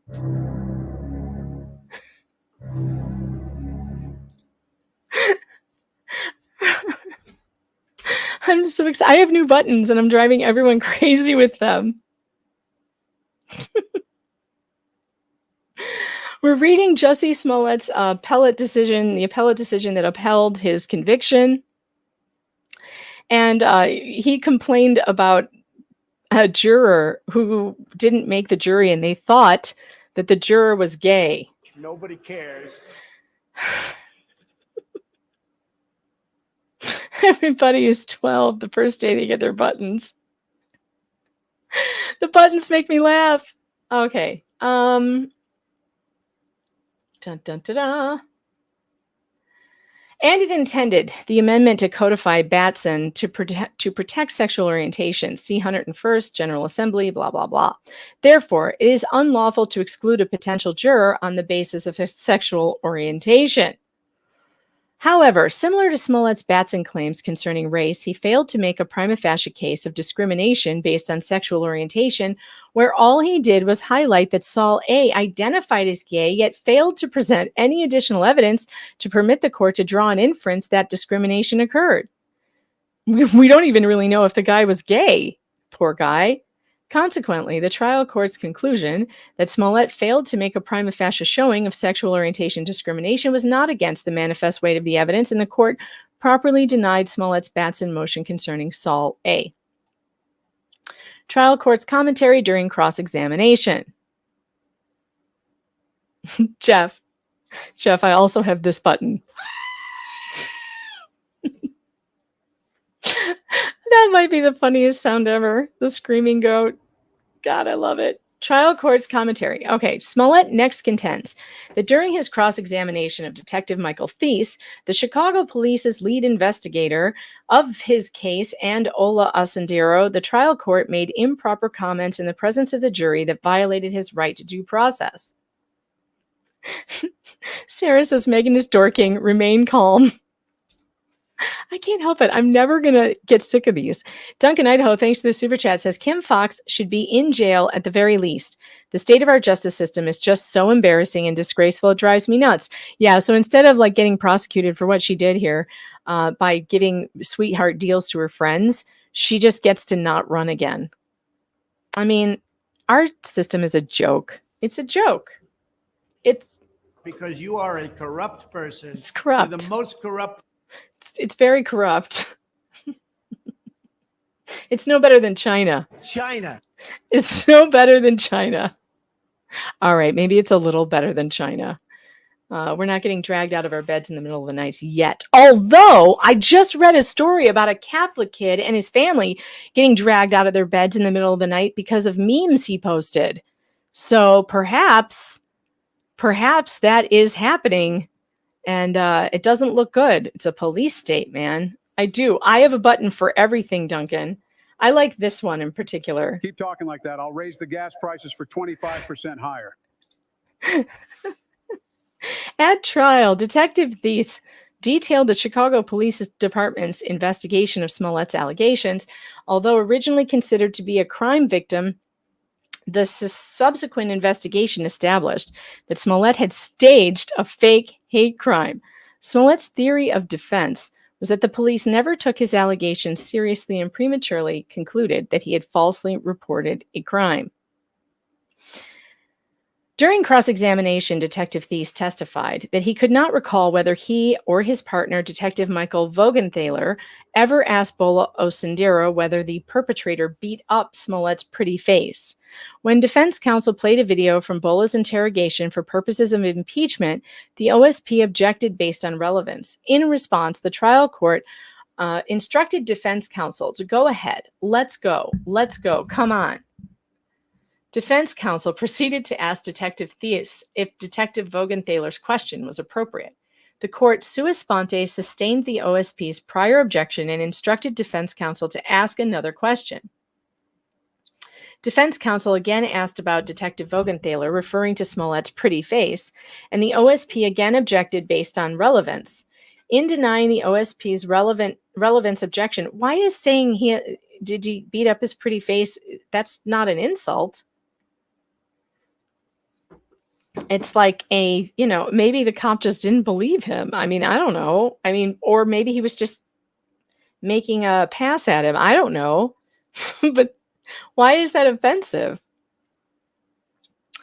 And OSP again objected based on relevance. In denying the OSP's relevance objection, the court stated he can answer, did Detective Vogenthaler say that? So what?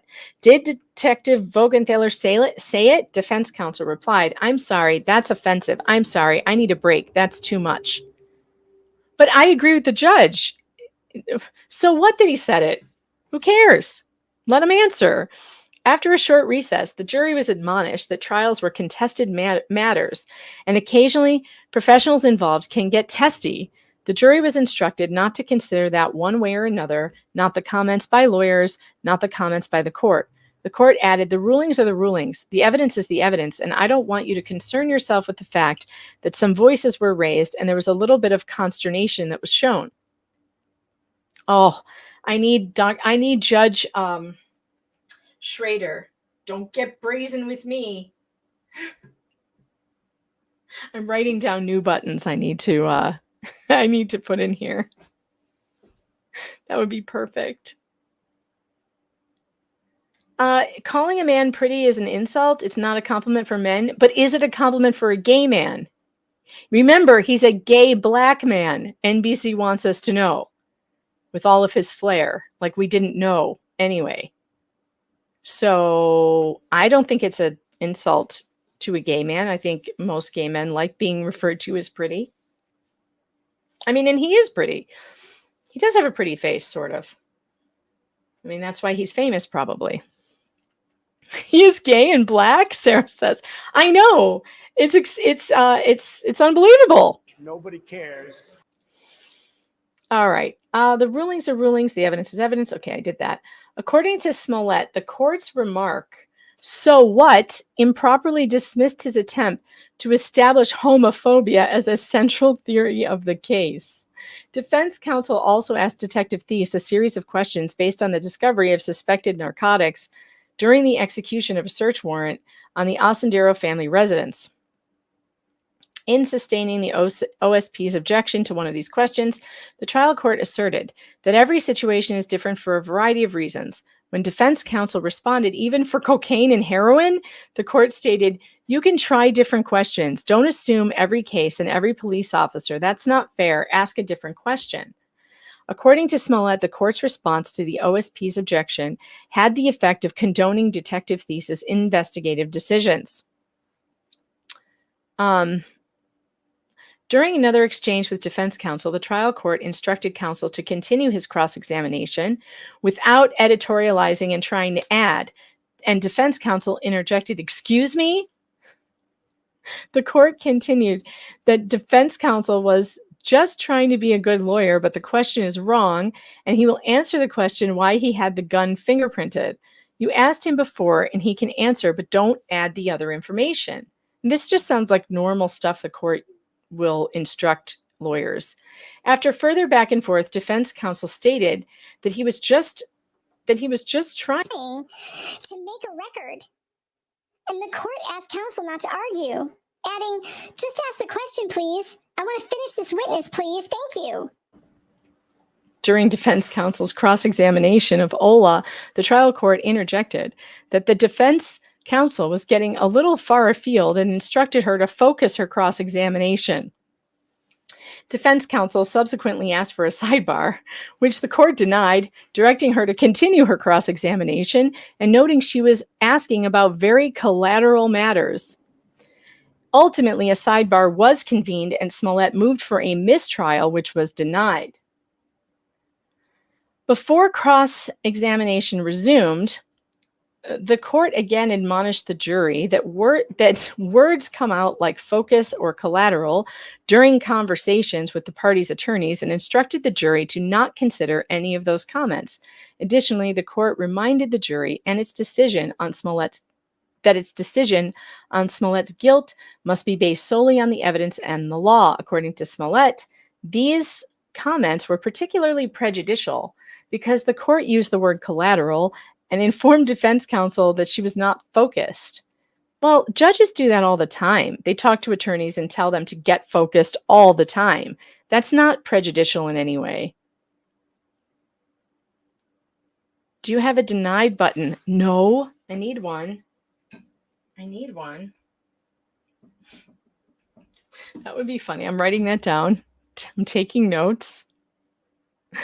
Taking notes. All right, wait. What else do we have here? We have a super chat. Duncan, Idaho, thanks for the super chat. Objection, Your Honor. My client is gay and black. The defense moves for a dismissal of all charges. Didn't do nothing.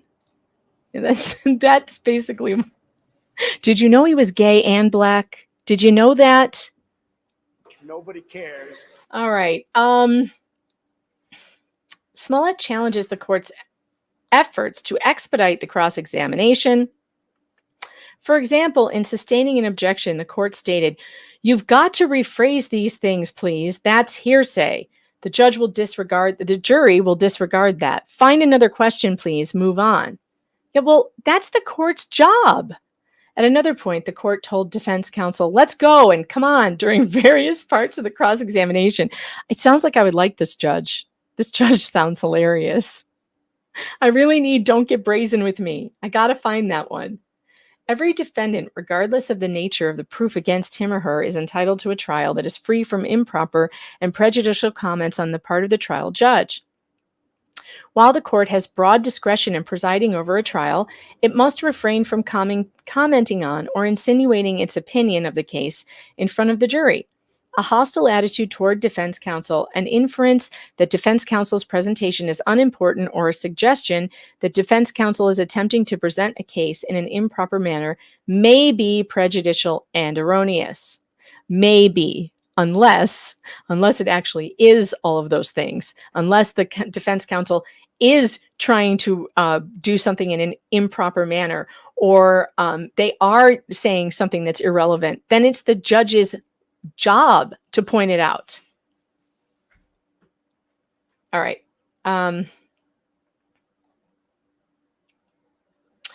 This is of critical importance during a jury trial because the court's influence over the jury is great, blah, blah, blah. However, such comments are not reversible error unless they constituted a material factor in the conviction or were such that an effect on the jury's verdict was the probable result. Even assuming arguendo, what does arguendo mean? What does that mean? Oh, I keep hitting the camera.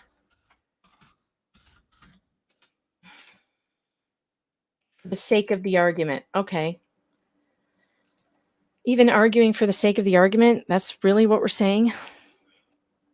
Even assuming, for the sake of the argument, that the court's remarks were improper, the extensive curative instructions given to the jury obviated any potential prejudice from these comments. Yep, the curative instructions. Improper comments during, concluding that the trial court's allegedly improper comments during trial were not prejudicial to the defendant, where the jury was instructed that the court's rulings and remarks were not meant to indicate any opinion either on the facts or on what the verdict shall be. That's why the judge told the jury, hey, sometimes it gets heated in here. Don't pay any attention to us. This is what we do. Hey, how many of you have hit the like button? How many? Oh, shit. I didn't mean to do that. Come back.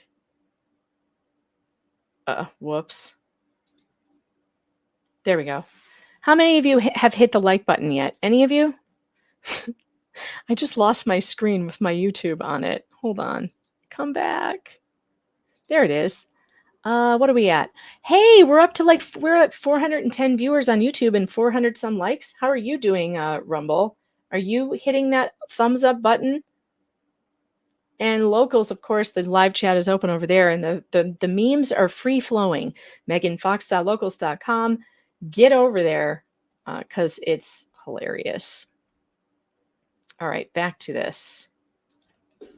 I'm watching my phone for the phone call, but so far I don't think I've missed it. Okay. Assuming arguendo. Okay, we did that. The jury was instructed, blah, blah, blah. Why the judge has wide latitude. Yep, we all know this. Okay, none of this, the rest of this is important. As such, the comments did not constitute a material factor in Smollett's conviction. All right, here's the next one. Smollett's next contention on appeal is that the trial court abused its discretion when it failed to give Illinois pattern jury instructions. Criminal number whatever. On accomplice testimony. An accomplice instruction applies when a witness is an accomplice and testifies for the prosecution, implicating the defendant. People v. Ticey. Blah, blah, blah. Strong motivation for accomplice to testify falsely because of expectation of lenient treatment by the state in return for favorable testimony. All right, we've been standing still too long. I've been standing still too long. We need to do some squats. It's time for squats. The show is not over. Do not leave. If you leave, you're just a fat. That's what happens. If you leave, you get fat. You gain 5 more pounds if you leave. But if you stay and you do a minute and 21 seconds of squats with us, you might go the other direction on the scale. And that's important. You know, you want to build muscles and stay well. A minute and 20. And if you can't do the squats, just go and get another cup of coffee or something. But the show is not done. Do not go away. Do your squats right now. You impose fatness on you.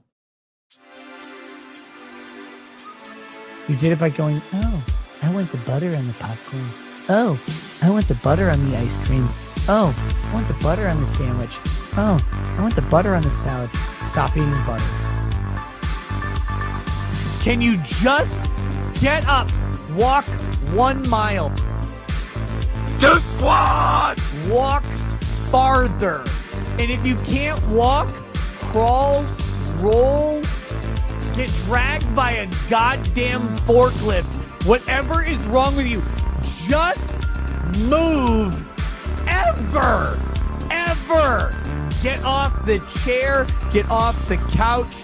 No one is coming to service you while you sink into that furniture, while you become one with the pleather your poor ass got on that Walmart couch.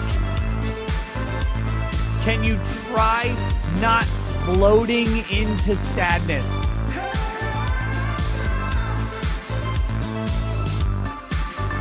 Stop eating, stop drinking, start walking, start doing anything that you haven't been doing, you fat piece of shit. All right. I can't believe that 20 of you left. 20 of you are fat. 20 of you are going to stay fat. That's just how it's going to be. I can see how it is. You should be ashamed of yourselves. Patty Leather says, this makes me want to sit and watch women doing yoga all day. Was it just me? Or was that going in and out? It stopped for me a couple times. And I don't know if it's a StreamYard is like screwing up or what. Was that like kind of choppy? Yeah, 20 fatties left the chat. That's right. I need Joe Biden saying, "Hey, fat." I need "Hey, fat." I don't have that one. I do have this one, though. That's what she said. Oh, man. Okay, so it was fine on your end. So it's just me. Okay, weird. It stopped a few times for me. I don't know why. Sheila says, "This fatty stayed with you." Awesome. Keep doing your squats. You won't be fat for long. And yeah, listen, fat. That's what it is. That's the one I need. Oh, I have to write that down. Listen, fat. That's so funny. All right. Let's keep moving here. When a witness says he was involved in the commission of a crime with the defendant, the testimony of that witness is subject to suspicion and should be considered by you with caution. The test for determining whether a witness is an accomplice for the purposes of the accomplice witness instruction is whether the witness could have been indicted for the offense in question, either as principal or under a theory of accountability. Generally, the trial court has discretion to determine jury instructions. Here, Smollett was charged with knowingly reporting to a police officer that he had been the victim of a hate crime, Nobody cares. battery, and aggravated battery, and that he knew at the time of the reporting that there were no reasonable grounds for believing such offenses had been committed. Accordingly, the test for whether to give an accomplice jury instruction in this case was whether the Ascendero brothers could have been indicted for knowingly transmitting to police that a hate crime, battery, and aggravated battery had been committed, knowing that there were no reasonable grounds for believing those offenses had been committed. While the Ascendero brothers readily admitted to planning and carrying out the fake attack on Smollett, there was no evidence introduced at trial that they were involved in making false reports to the police. Yeah, technically speaking, they didn't commit a crime. You know, it's not a crime to have, and they probably didn't know exactly what he was going to do. You know, how would they know what he was going to do with it? They thought it had something to do with him getting sympathy at work. Like, they didn't know he was going to call the police and file a bunch of false police reports. The guy paid him to pretend to beat him up, and they did it. And they're actors, you know, so they probably looked at it like an acting job. It's funny. Oh, Marilyn, I so get this. Marilyn says, "I'm not fat. However, I have a fat hangover," meaning dripping skin. This is a thing with when you have babies too. Like, I lost a bunch of weight, and that belly area, my God, the only thing that will fix it is like surgery. It's terrible because the skin gets stretched out. What are you going to do? I need that mommy makeover thing. That would be great, but I'm scared to go under general anesthesia, so probably never going to happen. Palpably fat. Palpably fat. Oh, we need a Ethan Shapiro button in here too. I have to find him saying the word palpable. I bet I could find it somewhere in his opening or closing statements. That would be funny. Yeah, what are you going to do about all that hanging skin? Laugh about it. Yep, because if you don't have the tens of thousands of dollars to have it surgically removed, there's not much you can do. Christy Lynn says, "After my squats, I am now only medium fat." That's what we strive for here. Medium smarts, medium fat, medium attractive. That's all we really need. It's just medium. Medium is good enough. I really need to make t-shirts that say that. By the way, speaking of t-shirts, have you guys been over to the store recently?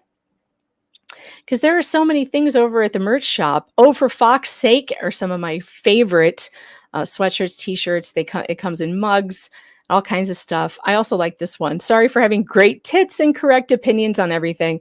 That one comes in a lot of different things as well. Get over to the merch shop because there's all kinds of fun things over there. There's still Johnny Depp merchandise.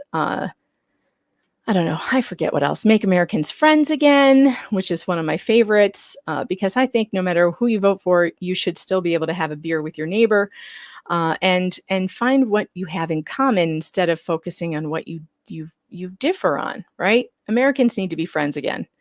And this chat is a really good indicator that can happen because we have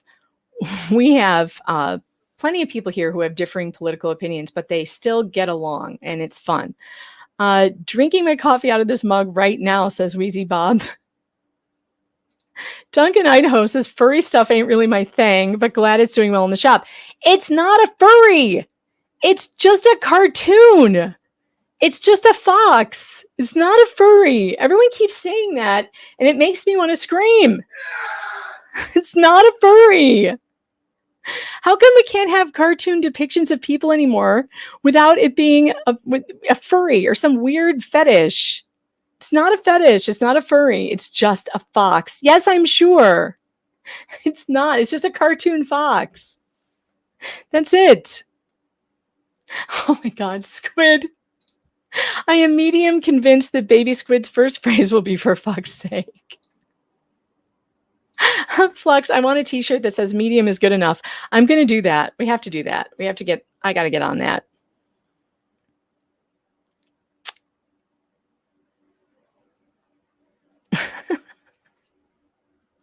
Yeah, well, Bugs Bunny also had a certain appearances that looked like that in drawings, that when Bugs Bunny would dress up like a woman and that was still just a cartoon bunny. Doesn't make it a furry. It's not a furry. It's just a fox. Wrestler Town says, my mom just walked in and asked me why I was looking at furries. It's not a furry. Stop it. All right, let's get back to this. Significantly, one is not an accomplice merely because he has guilty knowledge or who was even an admitted participant in a related but distinct offense. Both Ossendero brothers testified at trial that they would not have gone along with the hoax if they had known that Smollett was going to file a false police report. See, there it is. Based on the record before us, it cannot be said that the trial court's failure to give the jury an accomplice instruction was arbitrary, fanciful, or unreasonable to the degree that no reasonable person would agree with it. An abuse of discretion occurs only where the trial court's decision is arbitrary, fanciful, or unreasonable to the degree that no reasonable person would agree with it. Smollett's next contention on appeal is that his rights to a fair trial and due process were violated when OSP committed several acts of prosecutorial misconduct. 1. Witness pressure. Defense witness Anthony Moore testified that he saw a white male leaving the scene on the night of the crime. Moore also testified that on January 9th, 2020, he told the special prosecutor he saw a white male on the night in question. The OSP typed up a statement for him to sign, which he read and initialed. Let's see, hold on. Which he read and initialed. Defense counsel then elicited that Moore felt pressured and threatened to say something that he didn't see. When defense counsel asked whether Moore saw the person in court who pressured and threatened him, and asked Moore to point that person out, Moore pointed to Special Prosecutor Sean Weber. At this point, the trial court called for a sidebar. Defendant argues that the fair trial implications are obvious, and states that Moore's credibility was negatively impacted in front of the jury due to having inconsistent statements. Well, but that happens with witnesses sometimes. They don't tell the truth and then they get caught in court, and it doesn't unfairly prejudice the jury. It fairly prejudices them, right? Man, I can't believe the fats didn't come back. The squats are over, fatties. You can come back. Come back. Defendant argues that the fair trial implications are obvious and states that Moore's okay, blah, blah, blah. It is disingenuous for defendant to claim he was prejudiced by a situation he created. This is great. Since the defense called Moore to the stand, presumably knowing that he was going to testify inconsistently with his sworn statement because of pressure exerted on him by Weber, it is disingenuous for a defendant to claim he was prejudiced by a situation he created. Holy cow. Ellie Fan says, maybe they're stuck mid-squat. Oh, that could be a problem. But if they hadn't turned off the show, they'd still be here. Defense counsel then made an oral motion to disqualify the OSP based on Moore's testimony, which the court denied. Smollett contends, citing generally People versus Rivera, that the trial court should have granted the oral motion to disqualify since the prosecutor had essentially turned into a witness. Smollett does not explain how the OSP had turned into a witness. Mr. Smollett, how did the OSP become a witness?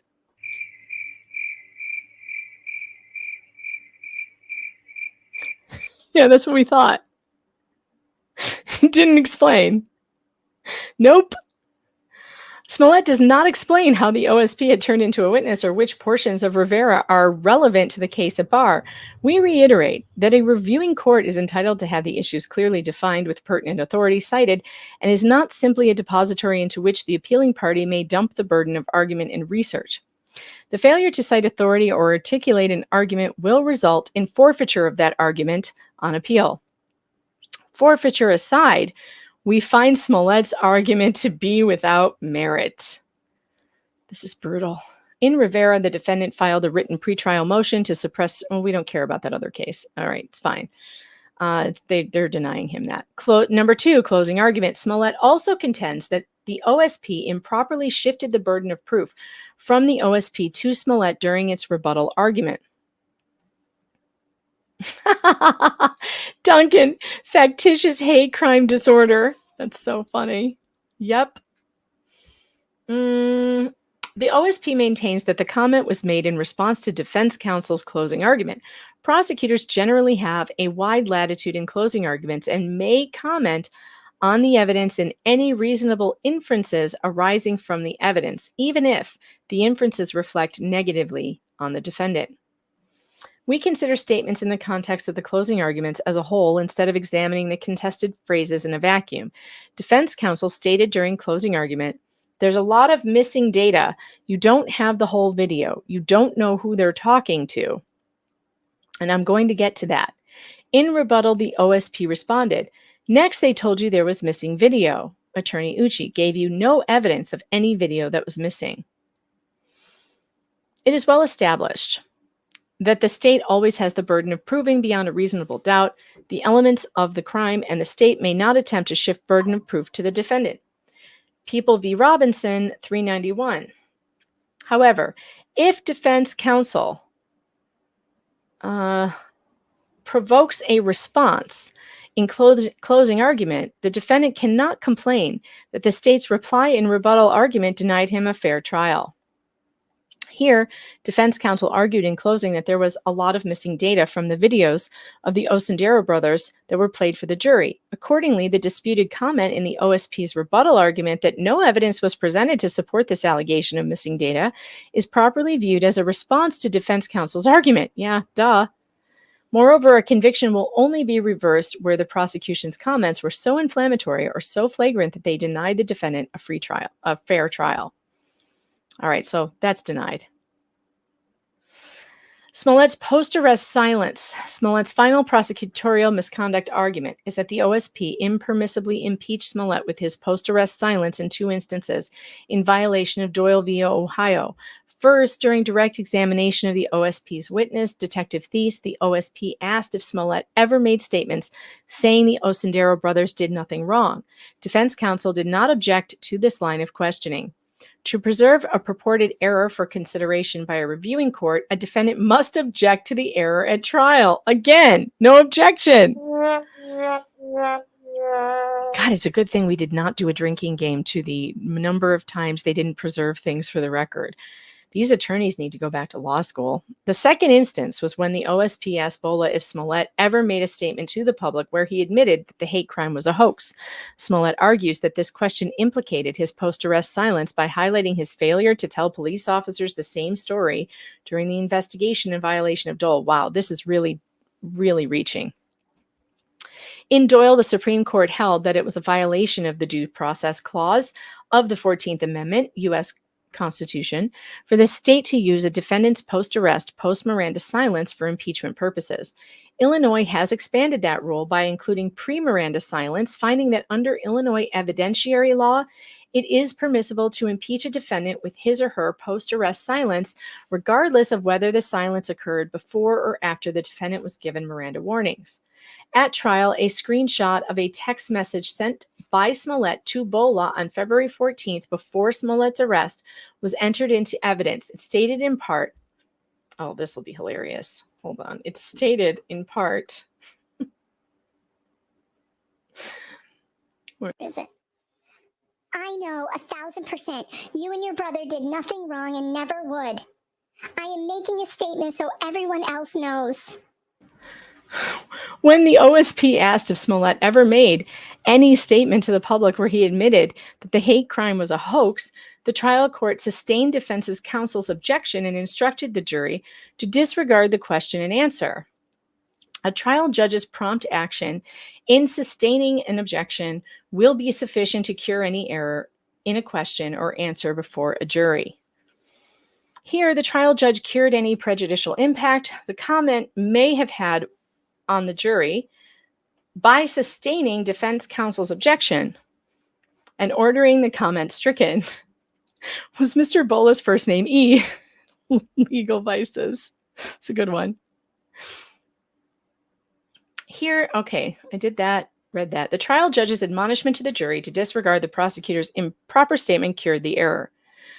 All right, the Good Morning America interview, the one where he wore all the flair and tried to convince us that Chicago is MAGA country. Smollett's next contention is that the trial court abused its discretion in allowing the entirety of an interview he had with Robin Roberts on the television show Good Morning America to go back to the jury during deliberation, where the jury only saw a portion of the interview at trial for impeachment purposes. Well, his defense could have entered the entire interview, but that interview was terrible. It was so bad. The OSP responds that the GMA interview had been admitted into evidence and published to the jury as substantive evidence during the OSP's case in chief, and therefore the court properly allowed the entirety of the interview into jury deliberations. Oh, Casey Katz says, YouTube is messed up after the update, and that's why the poll is showing up white, blank, or not at all. Emily D. Baker has been working with them to figure out a fix. Yeah, you'll have to rely on the bigger creators to do that. I don't have anybody at YouTube who listens to me. I could never get a hold of anybody over there.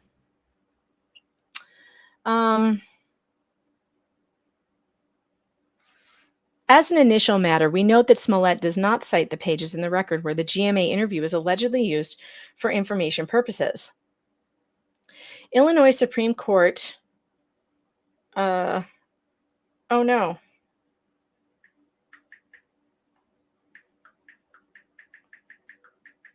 Hold on, I may have missed my call. Hold on a second.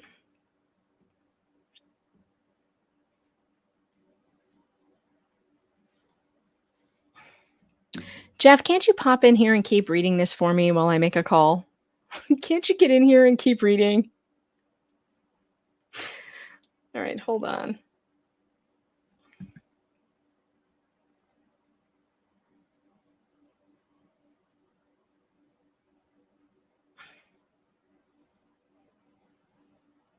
I'm not seeing a missed call.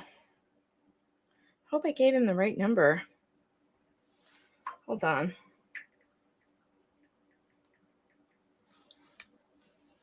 Hold, please.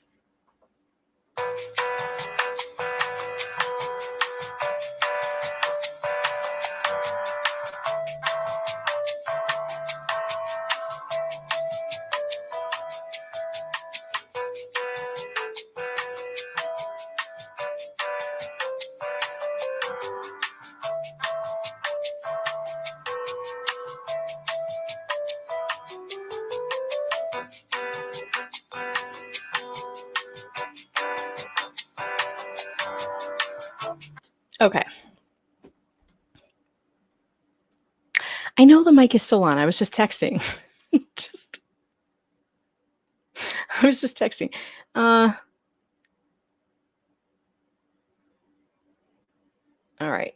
Here we go.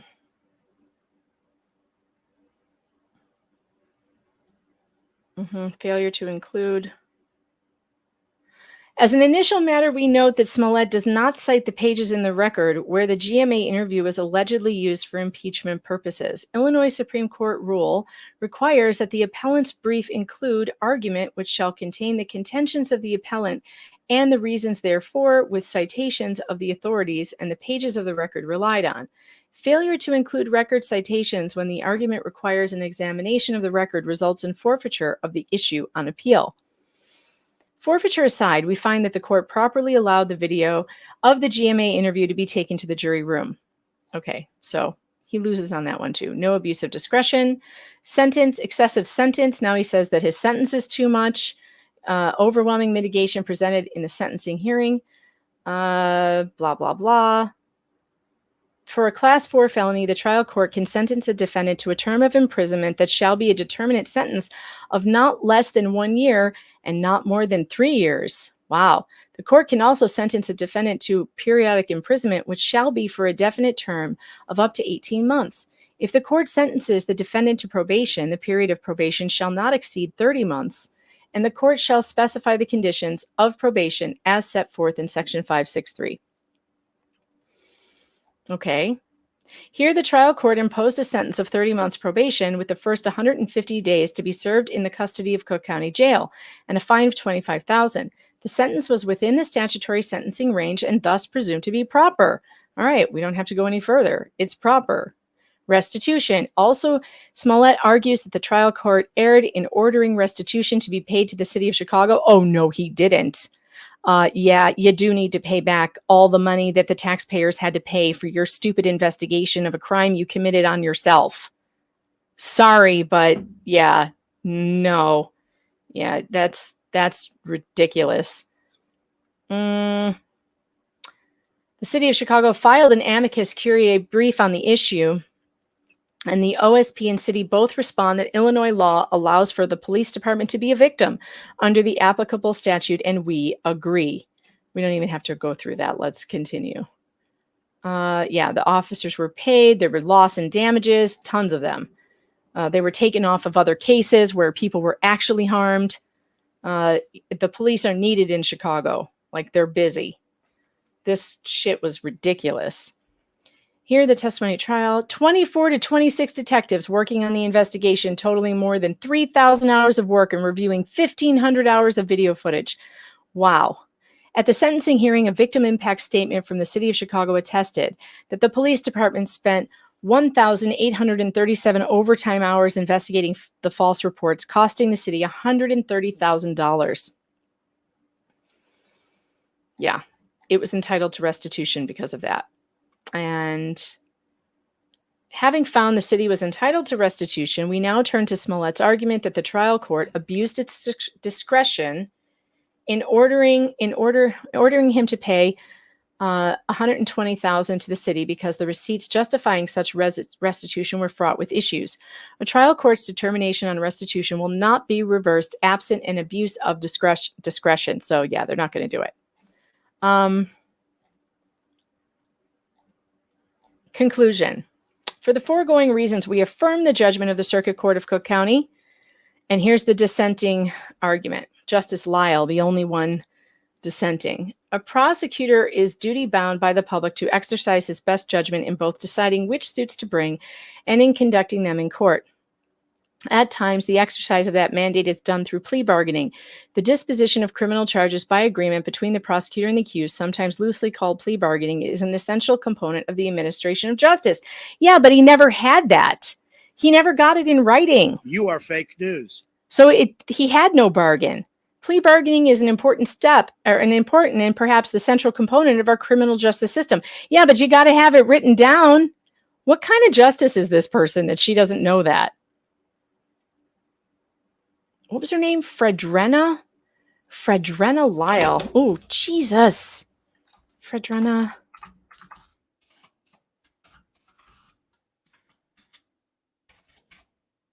I gotta look her up. See what she looks like. Well, that's not surprising.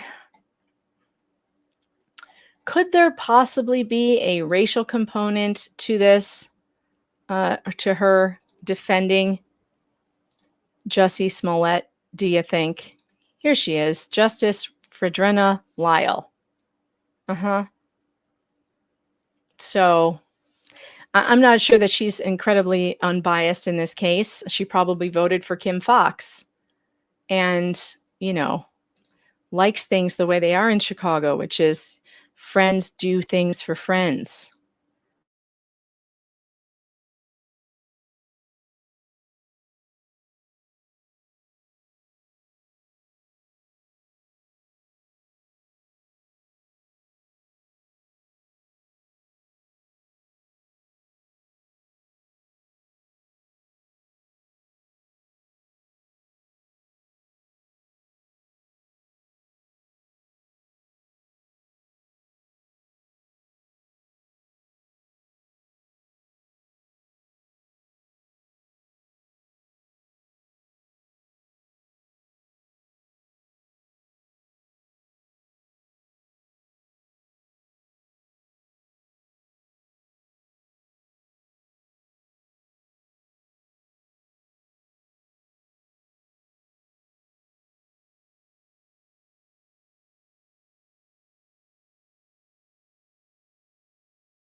Well, for crying out loud, for fuck's sake, I don't know why that happened. It shouldn't have, because IT Goatee and I went over all the, and why is my camera so close up? What happened to the camera angle? Anyway, we just took out the thing we thought was causing that to happen. We uninstalled it and it happened again. That's weird. This whole thing, it's just me, isn't it? It's the computer issues are my fault. I mean, they must be. It's me. I'm the common denominator in all of this. It's me. And I don't know what to say about that other than that sucks. That sucks. Why am I so close up to the camera? I hate being this close. Okay. I need to open up what I was looking at now. It probably is user error. I don't know. I didn't have a ton of things open though, so it wasn't like, all right, but now I can't see locals anymore and I can't see Rumble. So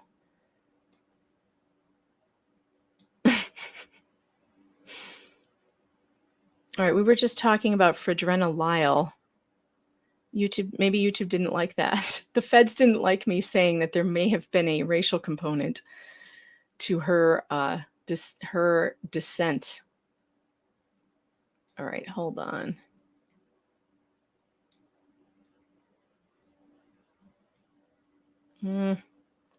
Present, share screen.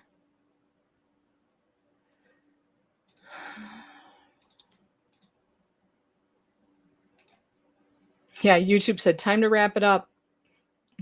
You're done. All right, and now it lost my place too, so now we have to go all the way down here. The dissent was somewhere down here.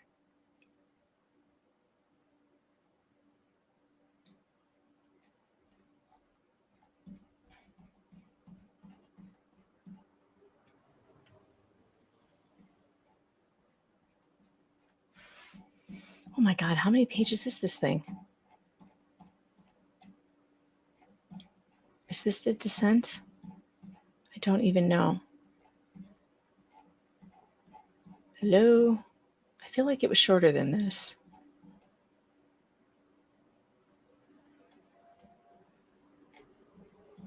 What part is this? I should have looked at the page I was on. Yeah, no, it was further down.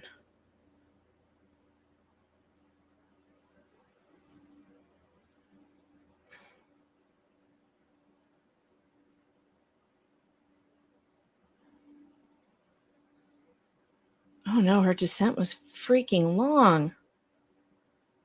Oh, we're not going to read this whole thing. No, I can't do it. It was page 67, you said? Or 69? What page were we on?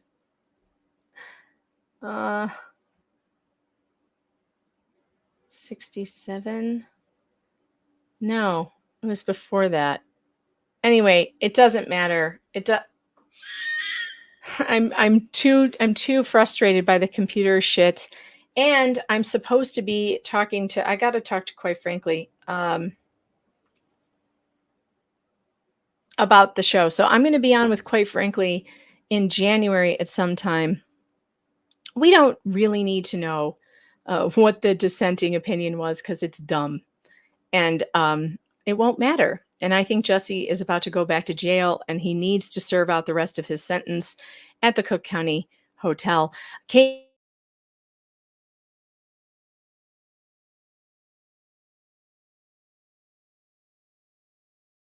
It out. Holy crap, what is going on with my camera and stuff? Oh, I have very low, it looks like I have a low Wi-Fi right now connection, so maybe it's something to do with that. So let's see, where are we at here? Dun, dun, dun, dun. So I think that I'm going to call it a day here, folks, and pay attention on locals, meganfox.locals.com. I will be over there at some time. I make a lot of appearances over there. We do a lot of live streams over there.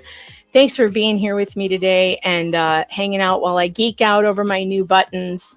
My new buttons are fun, and I love them. What are you? An idiot sandwich. All right, guys. I will see you again soon. Thanks for tuning in today. Don't forget to subscribe. Don't forget to tune in to Dr. Joe Corcoran tomorrow, 6 p.m. Eastern Standard Time. He's going to be interviewing Nick Whitney from the Maya Kowalski case, and you guys aren't going to want to miss that. So you take care, and I'll see you again soon.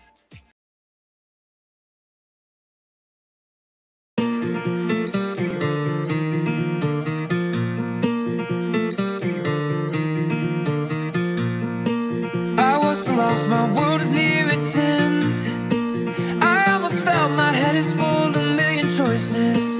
I am alive, I'm not here to pretend. I love my friends, my heart is filled with a million voices. Oh, this road has many choices. Oh, and my heart, million voices.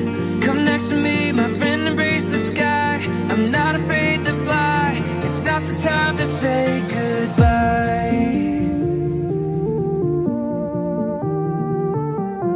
I don't want to say goodbye.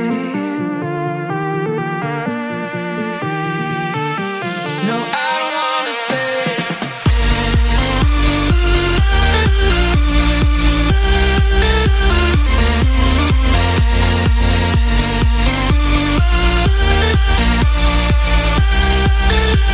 No, I don't want to say goodbye.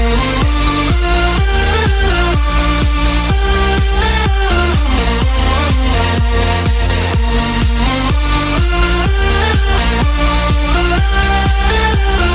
I don't want to say goodbye.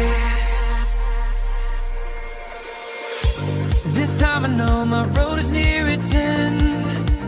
I almost felt my head is full of a million choices. I am alive, I'm not here to pretend. I love my friends, my heart is filled with a million voices. Oh, this road has many choices. me, my friend, embrace the sky.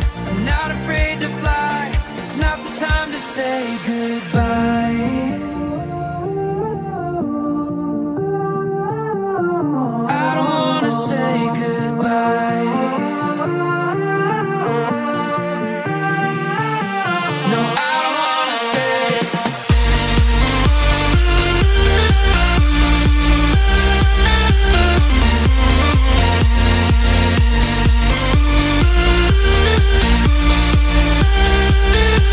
No, I don't wanna say goodbye.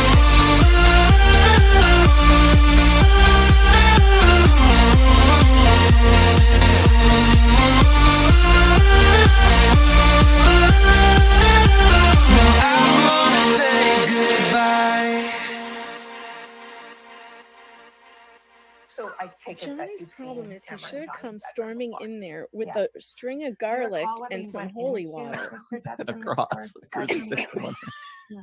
May the Do you power of recall, Christ or no, compel you. No, I don't. You realized his house was infested with Except for succubuses. that, And there's a detail here with you of what it, yes. Do you Suck recall you what that was there loaders. when you arrived in the afternoon? I don't remember seeing it now. So while she No wonder he said drown her before you burn her. oh my god. You- Your next witness? Now I know Witness why for he wanted to known drown as her. Laces, and that is Witness also lives in by Romania. video. Is that correct? That begins with Miss Batson's